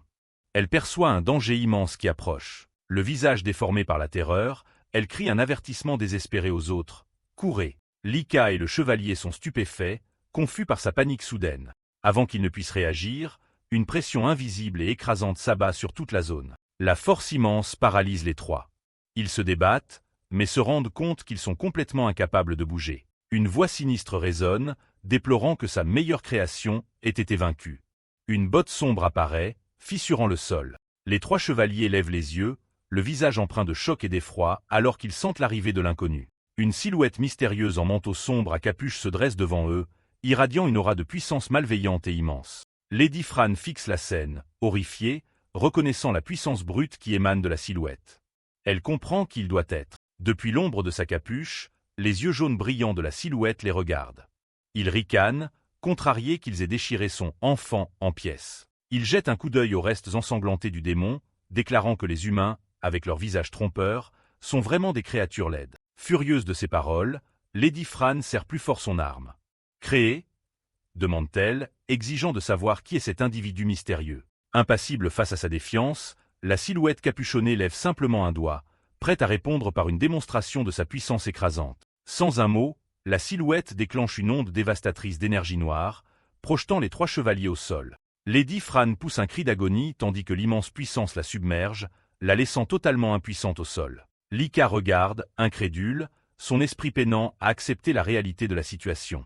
Il réalise avec une horreur naissante que même quelqu'un d'aussi incroyablement fort que Lady Fran est complètement dominé par ce nouvel ennemi. Refusant d'abandonner, le chevalier aux cheveux noirs serre les dents et braque un pistolet sur le méchant, le maudissant avec défi. Le méchant se contente de ricaner, traitant le chevalier des enfants vilains, tandis qu'il désintègre l'arme sans effort et le projette au loin. Se tenant au-dessus de ses adversaires vaincus, le méchant annonce qu'il devra les refabriquer, en songeant qu'il pourrait les rendre plus forts. Pendant qu'il parle, les restes ensanglantés du démon que Fran avait vaincu commencent à tressaillir et à s'animer. Les morceaux sectionnés de la créature commencent à léviter, attirés et unis par l'énergie rouge sombre du méchant. Lika ne peut que regarder depuis le sol, horrifié, tandis que les parties grotesques commencent à se recomposer dans les airs. Il reste allongé, paralysé par la peur et la confusion, tentant de comprendre le spectacle horrifiant qui se déroule devant lui. Ses yeux sont grands de terreur alors qu'il se demande ce qui se passe en ce monde.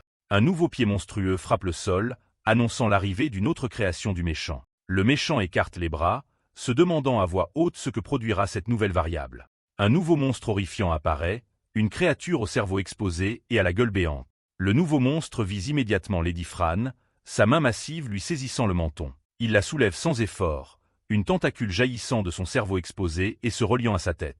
Lady Fran étouffe et se débat, mais elle est impuissante dans l'étreinte de la créature alors que celle-ci commence à l'absorber. La mâchoire du monstre se désarticule, prête à la dévorer entièrement.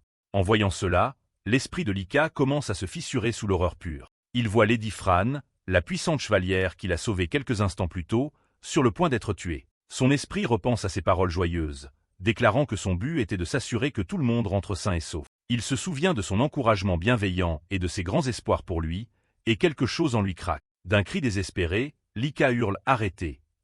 et une immense colonne d'énergie violette enflammée jaillit de son corps. Lika se transforme, consumé par ses propres flammes interdites, son corps se contorsionnant alors qu'il libère son véritable et terrifiant pouvoir. Son visage se tord en un sourire démoniaque tandis que le pouvoir interdit le domine entièrement, son humanité semblant disparaître.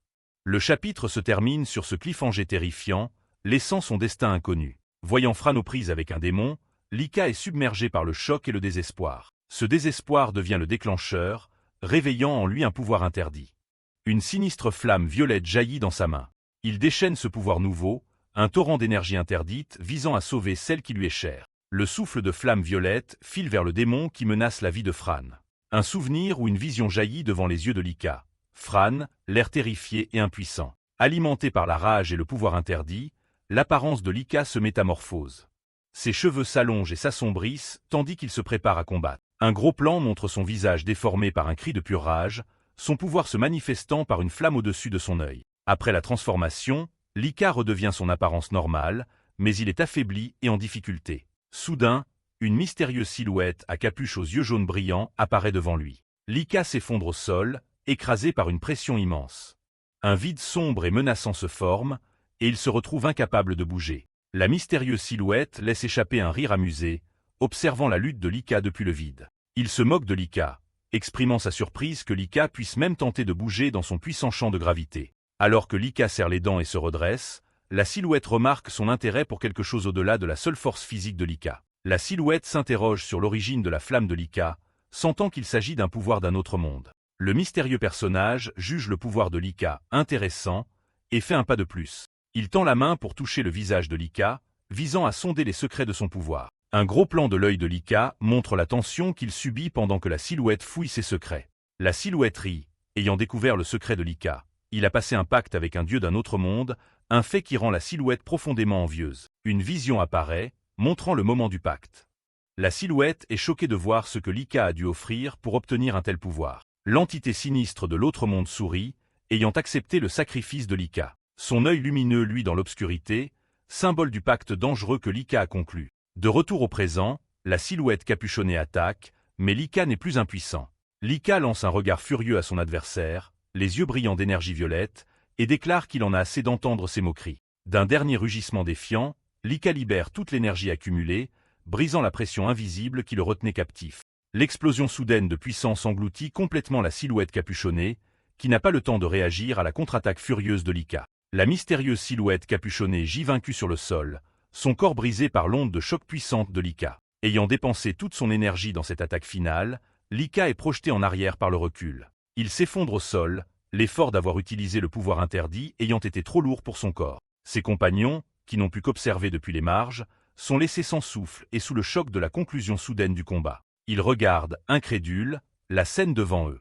L'ennemi redoutable gît en morceaux, et leur ami Lika est inconscient sur le sol. Toujours méfiante, Fran s'approche prudemment des restes de la silhouette capuchonnée, incertaine que la menace soit réellement éliminée. Elle frappe le manteau de la silhouette, déterminée à dévoiler l'identité de l'ennemi qui les a poussés si loin. Sous le manteau, elle ne trouve pas un corps, mais une figure faite de bandages avec un masque étrange. Elle réalise, choquée, que c'est une marionnette. La vérité lui apparaît. Tout le combat, leur adversaire n'a jamais été présent en personne. Il contrôlait cette marionnette à distance. Son compagnon appelle Lika, mais Fran, encore en train d'assimiler la révélation, réfléchit aux implications. Elle se précipite au chevet de Lika pour vérifier son état, son choc initial faisant place à l'inquiétude pour son ami. Soulagée, elle découvre qu'il va bien. Il s'est simplement évanoui à cause de l'immense effort fourni pendant le combat. Alors qu'elle s'occupe de Lika, son expression se durcit en pensant au véritable ennemi qu'ils viennent d'affronter. Elle reconstitue les éléments. L'homme qui contrôlait la marionnette était le même qui créait les monstres qu'il combattait. La pensée est terrifiante. Qu'un seul humain puisse posséder un tel pouvoir, créer des créatures et contrôler une marionnette d'une telle puissance, en devient presque impensable. Une possibilité horrifiante lui traverse l'esprit, un nom associé aux légendes et à un immense pouvoir magique. Serait celui, le légendaire maître de la magie. Ruler Tempest. La scène bascule vers une ville paisible et idyllique, loin du champ de bataille. Une voix s'élève, appelant aussi. Une porte éclate, et une jeune fille nommée aussi fait irruption, exigeant de savoir si la personne qu'elle cherche est encore en train de dormir. Elle trouve l'homme qu'elle cherchait, une silhouette aux longs cheveux blancs, allongée sur un canapé, un livre lui couvrant le visage. L'homme, roule à tempeste, grogne en se réveillant de sa sieste. Aussi le gronde de paresser par une si belle journée, tandis qu'il adresse des excuses faibles. Il s'excuse paresseusement, expliquant à aussi qu'il n'était pas simplement en train de dormir, mais au milieu d'un rêve, plutôt intéressant. Avec un sourire calme et dérangeant, Roule à tempeste se remémore ce rêve, sa bataille à distance contre Lika.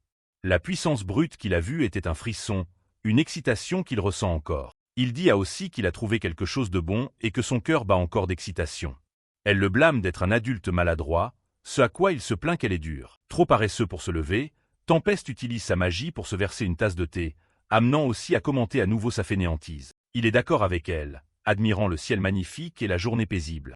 Mais dans son esprit, le ciel paisible est fracturé et brisé. Ses pensées se tournent vers l'avenir et le chaos qu'il prévoit de déchaîner. Pour lui, le conflit imminent n'est pas une catastrophe, mais une source de divertissement. Il songe que désormais, quelque chose d'amusant semble sur le point d'arriver. Pendant ce temps, les héros sont loin d'être détendus. Le chevalier sans nom porte le Lika inconscient, tandis que Fran suit de près, alors qu'ils empruntent un sentier forestier. Son compagnon tente d'encourager Lika, lui disant de tenir bon car ils atteindront bientôt la sécurité de la capitale royale. Mais Lika reste inconscient, son visage marqué par la douleur et l'épuisement après le combat et le terrible pouvoir qu'il a dû utiliser. Alors que le rire moqueur de la silhouette capuchonnée résonne dans son esprit, une dernière image obsédante apparaît. Une coupe remplie de la même énergie violette interdite suspendue sous le visage tourmenté de Lika. Le prix de son pouvoir est lourd, et le mystère de son sacrifice demeure. La scène s'ouvre sur le magnifique quartier général de l'Ordre des Chevaliers, baigné par la chaude lumière du soleil couchant. Au cœur du quartier général, une réunion tendue se déroule. Lika gît inconscient sur une table en pierre, entouré des commandants de haut rang de l'ordre des chevaliers. La question centrale plane. Le fait que ce garçon ait un contrat avec un dieu d'un autre monde en fait-il une menace? Dans la chambre souterraine austère du quartier général, les commandants regardent Lika inconscient, leurs expressions mêlant inquiétude, suspicion et curiosité. Le commandant de la 4e branche, Grift, un homme sévère aux lunettes et à la grosse barbe blanche, est le premier à exprimer son inquiétude. Il soutient que le pouvoir de Lika, issu d'un contrat d'un autre monde, va fondamentalement à l'encontre des fondements mêmes de l'ordre. Cependant, le vice-commandant de la 6e branche, Jacques, adopte un point de vue plus pragmatique. Il fait remarquer que Lika a également produit un instrument divin ridiculement énorme et pourrait être un atout très utile pour eux. Un éclat d'énergie intense et flamboyante illustre visuellement l'immense pouvoir auquel le vice-commandant Jacques fait référence. Les flammes interdites que Lika a libérées lors du combat précédent. Le commandant de la 9e branche, Ciaran, un guerrier musclé aux cheveux bleus frappants, est d'accord avec Jacques. Il affirme que Lika a déjà prouvé sa valeur au combat. Cependant, il juge absurde de prendre pour argent comptant la parole d'un homme non identifié. Un autre commandant avertit que le rapport évoquait la possibilité que l'homme soit le maître de la magie.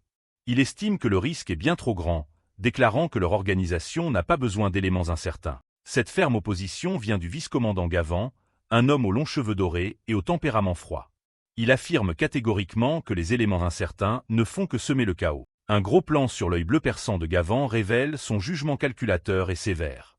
Il n'y a pas de place pour le compromis dans son regard. Tandis que le débat fait rage, l'attention se tourne vers Fran, la chevalière aux cheveux rouges qui était présente lors de l'incident. Fran enlève son casque, son expression grave alors qu'elle se prépare à donner son témoignage sur ce qui s'est réellement passé sur le champ de bataille. Le commandant Grift se tourne vers elle directement. « Fran, dit-il, je veux connaître ton avis, puisque tu étais sur place. » Une chevalière debout à côté observe, choquée et inquiète, tandis que la gravité de la situation s'impose. Fran commence son récit, la voix lourde du souvenir. « Au minimum, déclare-t-elle, Kenneth et moi ne pouvions pas bouger dans cette situation.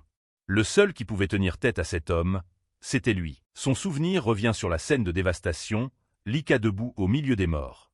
Elle affirme avec certitude, « S'il n'avait pas été là, nous serions morts. » Fran serre le poing, son témoignage prenant une tournure.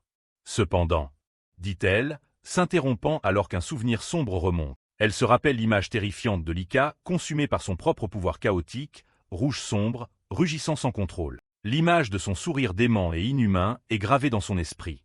S'il lui-même ne peut pas totalement contrôler ce pouvoir, exprime-t-elle sa plus grande peur. Regardant vers le bas, l'expression troublée, Fran poursuit son rapport au conseil. D'après ce que j'entends, il semblerait que ce gamin, chaque fois qu'il utilise son pouvoir, il s'épuise complètement et s'effondre. Du moins, c'est ce qu'on dit. Le vice-commandant Gavan s'empare immédiatement de cette information. Ses yeux perçants se plissent tandis qu'il interroge.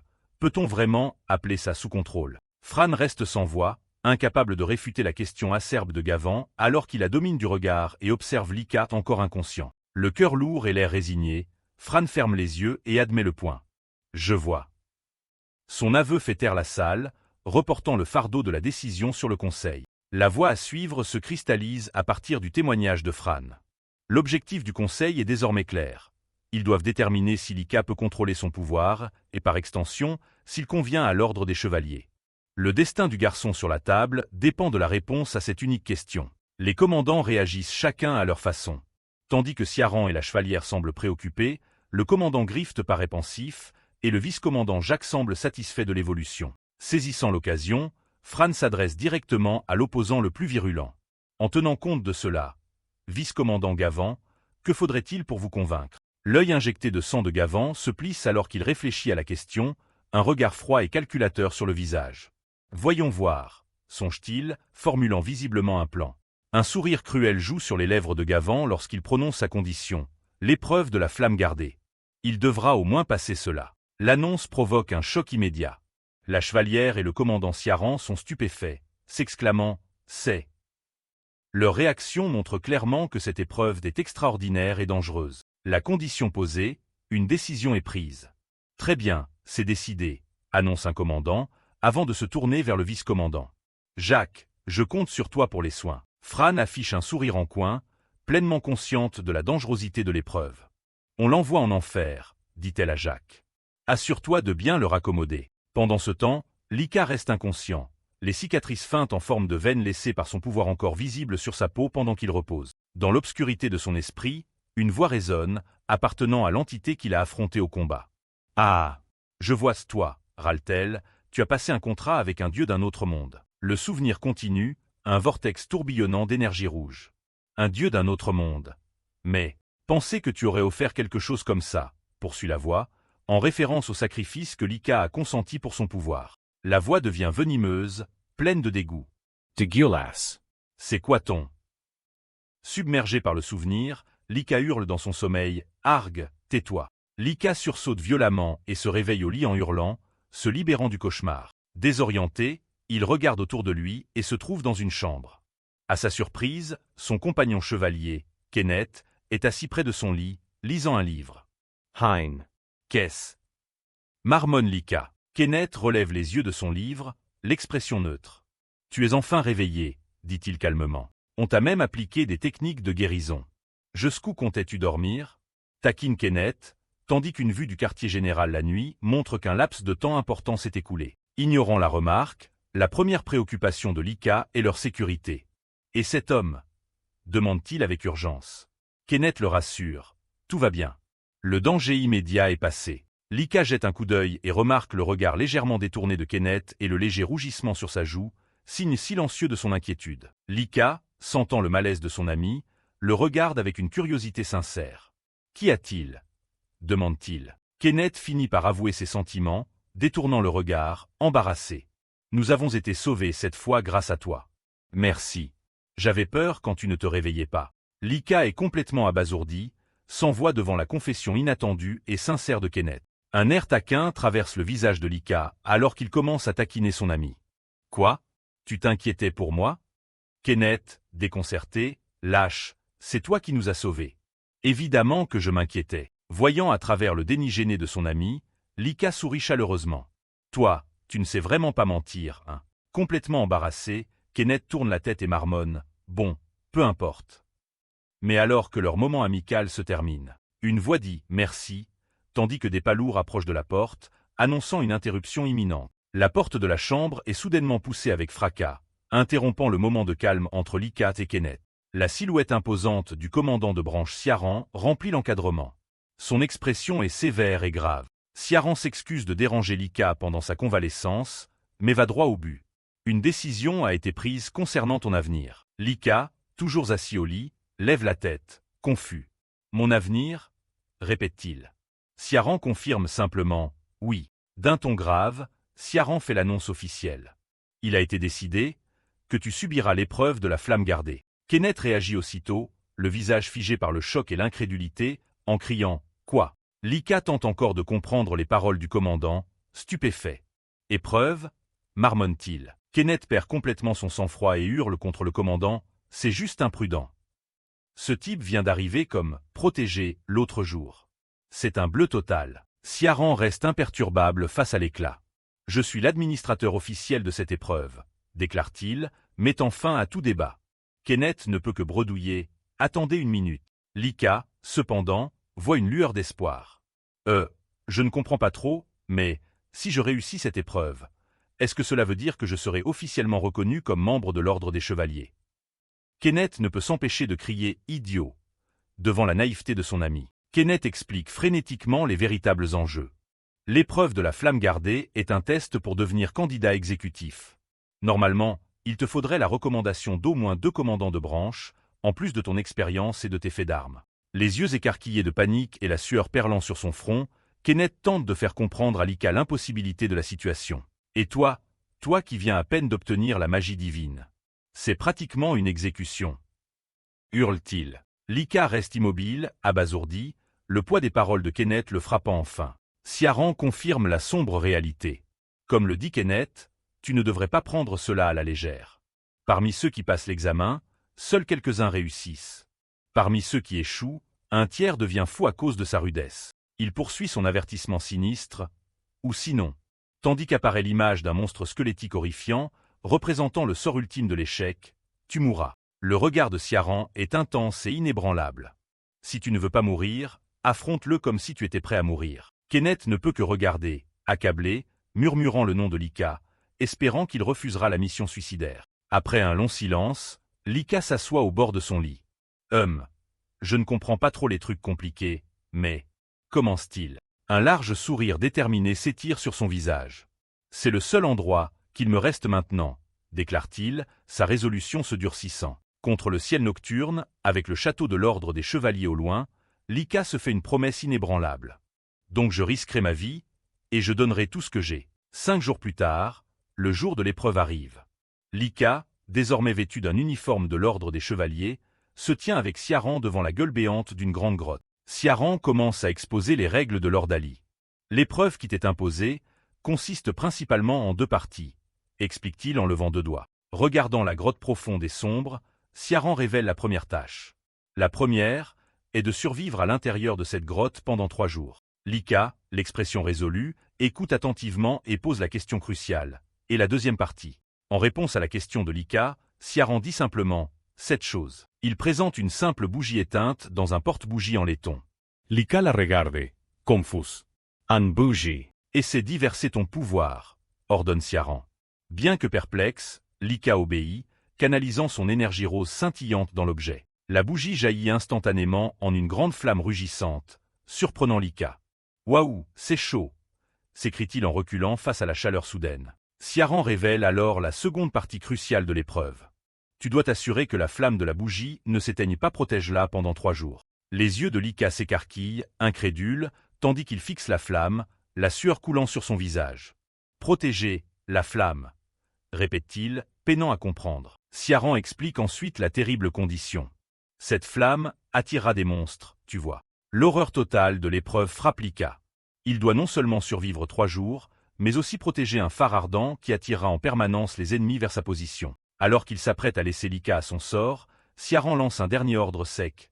Ne meurs pas. Et ainsi, Lika seul à l'entrée de la sombre forêt, tenant la flamme qui attire les monstres, l'épreuve de la flamme gardée commence. Dans l'obscurité totale de la grotte, le seul bruit est le faible goutte-à-goutte d'une unique goutte d'eau, répercutée dans le silence. Une main apparaît, tenant une seule bougie allumée, sa petite flamme repoussant l'obscurité oppressive. La lumière de la bougie révèle une vaste caverne aux teintes bleutées. Une silhouette isolée, Lika, avance, s'enfonçant dans l'inconnu. Le visage déterminé, Lika progresse, ses cheveux blancs se détachant dans la faible lueur bleue de la grotte. Soudain, Lika se prend la gorge, ayant du mal à respirer. Il réalise que l'air est épais de l'essence magique dont il avait entendu parler. Il se reprend, se rappelant que cette grotte est connue pour sa concentration particulièrement élevée d'essence magique, même pour le nord. La scène revient sur le commandant de branche Ciaran, expliquant la situation à Lika. En raison de la forte concentration magique, le nombre de monstres ici est ridiculement élevé comparé à d'autres lieux. Ciaran lève 2 doigts, exposant les termes de l'épreuve. « On t'a donné 2 tâches, déclare-t-il simplement. La première tâche est purement d'endurance. Survivre 3 jours à l'intérieur de cette grotte, où les monstres sont plus nombreux que dans n'importe quelle autre région. » Alors que la voix de Ciaran continue d'expliquer la seconde tâche, un monstre violet, en forme de verre, tombe soudain du plafond, surprenant Lika. Le monstre atterrit devant lui tandis que le second objectif est clarifié. Il doit s'assurer que la flamme de la bougie ne s'éteigne jamais, la protégeant à tout prix. L'avertissement de Ciaran résonne dans son esprit.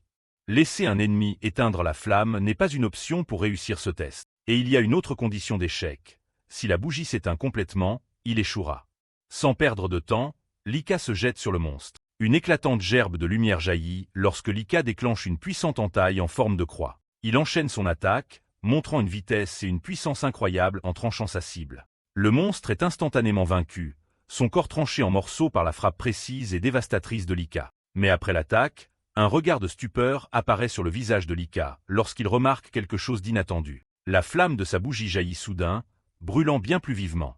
Il comprend maintenant. La bougie utilise son propre pouvoir comme combustible. Fixant les restes du monstre, Lika réalise vite qu'il doit contrôler sa sortie d'énergie, comparant cela à rétrécir un orifice pour économiser l'eau. Il se concentre, se calmant. Avec un soupir de soulagement, la flamme retrouve sa taille normale, tandis qu'il reprend le contrôle. Les yeux de Lika s'écarquillent d'alarme lorsqu'il se rappelle la dernière instruction. Une cloche sonnera dans toute la grotte dans 3 jours, marquant la fin de l'épreuve. Il doit continuer à protéger la flamme jusqu'à ce moment. Mais alors qu'il regarde devant lui, la grotte sombre commence à se remplir des silhouettes d'innombrables monstres. Une immense bête reptilienne aux yeux jaunes luminescents émerge de l'obscurité, bavant d'anticipation. Lika serre les dents tandis que la voix de Ciaran résonne dans sa tête, lui rappelant les enjeux. S'il y parvient, il sera officiellement reconnu comme membre de l'ordre des chevaliers. Mais s'il échoue, la conséquence est la mort. Alors que cela lui apparaît, Lika fixe, les yeux écarquillés, l'armée impossible de monstres qui l'entourent désormais, leur forme grotesque remplissant la caverne. L'un des curieux habitants de la grotte est une créature semblable à un lézard, avec un grand œil unique et des pattes palmées, parfaitement adapté à ce monde souterrain étrange. De loin, le nombre énorme de monstres se révèle, d'innombrables créatures nageant et rampant à travers l'essence bleue luminescente qui emplit la caverne. Pendant ce temps, loin de la grotte, deux silhouettes se tiennent devant une grande piscine divinatoire circulaire, observant les événements de l'épreuve depuis une vaste bibliothèque. Ce sont le commandant de branche Ciaran et son subordonné. Le plus jeune, un chevalier aux cheveux noirs, baisse les yeux, inquiet, incapable de supporter la scène qui se déroule dans la vasque. Le subordonné reste silencieux, mais son visage en sueur et ses yeux inquiets trahissent ses pensées sur la situation impossible dans laquelle se trouve Lika. En regardant l'image de Lika entourée de monstres, le chevalier aux cheveux noirs prend enfin la parole, affirmant que, quoi qu'on en dise, cette épreuve vient bien trop tôt pour lui. Ciaran explique que la décision du commandant était politique, destinée à apaiser des membres de l'ordre qui n'auraient pas été satisfaits à moins que Lika n'accomplisse quelque chose d'extrême. Une vision du commandant apparaît, un homme blond au visage sévère dont l'expression montre qu'on ne plaisante pas avec lui. Ciaran regarde son subordonné, une pointe de conflit dans son expression alors qu'il songe aux méthodes du commandant. Malgré la situation sombre, l'expression de Ciaran s'adoucit légèrement lorsqu'il dit « Mais, bon ». Ciaran regarde la vasque divinatoire avec une nouvelle confiance. « J'ai l'impression qu'il s'en sortira d'une manière ou d'une autre », dit-il, au grand étonnement de son subordonné. De retour dans la grotte, Lika lutte contre la marée de monstres, les repoussant désespérément tout en protégeant la bougie. Serrant les dents, la sueur lui coulant sur le visage, Lika se bat de toutes ses forces, mais la situation semble sombre. Il se rend compte que s'il continue à combattre prudemment pendant 3 jours, il sera lentement poussé dans un coin puis submergé. Dans ce cas, pense-t-il, une résolution dangereuse durcissant son expression tandis que son œil commence à briller d'une énergie rose et interdite. Il fait son choix. Dans une poussée de puissance, la petite flamme de sa bougie explose en un brasier massif et rugissant. Lika canalise délibérément son énergie dans la bougie, la transformant en un phare de feu intense qui illumine toute la caverne. La lumière soudaine et brillante inonde les passages sombres, attirant immédiatement l'attention de tous ceux qui se tapissent alentour. Un monstre en forme de verre, à la gueule circulaire remplie de dents, tourne la tête, alerté par l'éclair de puissance. Une autre créature, à la mâchoire semblable à une masse cloutée, ressent aussi l'énergie immense et se tourne vers sa source. Partout dans la grotte, des monstres de toute forme et taille s'immobilisent et se retournent, attirés comme des papillons de nuit par la flamme brillante et mortelle de Lika. C'est son pari tout ou rien, rendre la flamme de la bougie ridiculement énorme et attirer jusqu'au dernier des monstres sur lui. Les yeux brillants d'une intense énergie pourpre, Lika serre les dents et déclare son intention. Tous les tuer d'un coup. Attiré par la bougie en feu, la horde de monstres afflue vers sa position, convergeant vers le chevalier solitaire de toutes parts, ignorant qu'il marche dans son piège. Une fois ses ennemis rassemblés, Lika pousse un rugissement énorme, libérant enfin tout son pouvoir interdit refoulé en une seule explosion culminante. Une vague d'énergie violette violente traverse les monstres, les vaporisant instantanément dans l'explosion massive. La caverne autrefois bleue et lumineuse se transforme en un infernal brasier rougeoyant, la roche fondant sous la chaleur des flammes interdites de Lika. Un sourire dément et triomphant se répand sur le visage de Lika. Il fixe l'horizon, lançant au monde « Voilà comment on fait ». Dans la salle d'observation, Ciaran et son subordonné restent muets, stupéfaits par cette démonstration brute de puissance. Le chevalier aux cheveux noirs remet en question la stratégie. Lika compte-t-il vaincre tous les monstres puis simplement attendre? Il se demande quel est le but de l'épreuve, si c'est le cas. Après les événements, Lika se tient haletant et torse nu dans la caverne fumante, ses vêtements ayant été consumés par l'enfer qu'il a créé. Un petit sourire d'admiration apparaît sur le visage de Ciaran, tandis qu'il observe la destruction. Il se tourne vers son subordonné et remarque « Eh bien, s'il y arrive, c'est plutôt impressionnant. » Mais soudain, l'expression de Ciaran change. Ses yeux se plissent lorsqu'il aperçoit quelque chose dans la vasque qui n'a pas sa place. « Et, attendez une minute », dit-il, alors que le reflet montre une grande jambe mécanique entrant dans l'eau. Il fixe l'image de Lika dans la caverne détruite, réalisant avec une horreur croissante « Ce n'est pas normal. Que cette chose soit ici. » Lika, épuisé et haletant après sa grande attaque, n'en revient pas de ce qu'il voit. Ce n'est pas possible, pense-t-il. Une vision du commandant blond apparaît, un sourire arrogant et sinistre aux lèvres, révélant son intention manipulatrice. La compréhension frappe Ciaran. Il comprend que c'était un coup monté. Une pensée furieuse traverse son esprit. Ce salaud. Lika halète, tenant la bougie toujours allumée. La flamme est maintenant petite, mais elle est vivante. Il se dit qu'il en a éliminé pas mal. Maintenant, il doit simplement réduire la flamme et d'une manière ou d'une autre, la faire durer pendant les 3 jours restants. Il se relève, prêt à trouver un endroit sûr pour se cacher, mais il aperçoit alors quelque chose émerger de la fumée. Soudain, un faisceau laser rouge vif traverse son champ de vision, le ciblant. Une décharge d'énergie file près de sa tête, l'obligeant à se baisser. « Hein » s'exclame-t-il, complètement pris au dépourvu. Ses yeux s'écarquillent, choqués et incrédules face à la nouvelle menace qui vient d'apparaître. Une énorme jambe mécanique s'abat devant lui, faisant trembler le sol sous ses pieds. De la fumée et des ombres émerge une créature robotique menaçante, dotée d'un unique œil rouge lumineux, ses engrenages grinçant de façon sinistre. La machine, Bersirak, dévoile sa forme complète. Un chevalier mécanique semblable à une araignée, aux multiples membres, chacun brandissant une longue et tranchante épée. Lika fixe l'adversaire impossible. « Qu'est-ce que c'est ? Cette chose » balbutie-t-il, tandis que l'assassin mécanique prend la pose, prêt à frapper. Dans la salle d'observation, Ciaran frappe la bordure de la vasque divinatoire des 2 mains, le visage tordu de rage. « Il n'y a pas d'erreur » grogne-t-il. Il reconnaît la machine immédiatement. Alors que son unique œil rouge luit de façon menaçante, il prononce son nom avec effroi. C'est Bersirak. Dans la grotte, Lika est forcé d'esquiver une autre décharge d'énergie mortelle. Ciaran explique que Bersirak est une arme développée par l'ordre des chevaliers lui-même. La cruelle ironie de la situation éclate alors que le chapitre se termine sur un gros plan de l'assassin robotique. C'est une arme de subjugation anti-monstre, désormais retournée contre l'un des leurs. Si tu as aimé ce résumé, n'oublie pas de liker la vidéo, de t'abonner à la chaîne et d'activer la cloche pour ne rien rater des prochains recaps de Manhwa.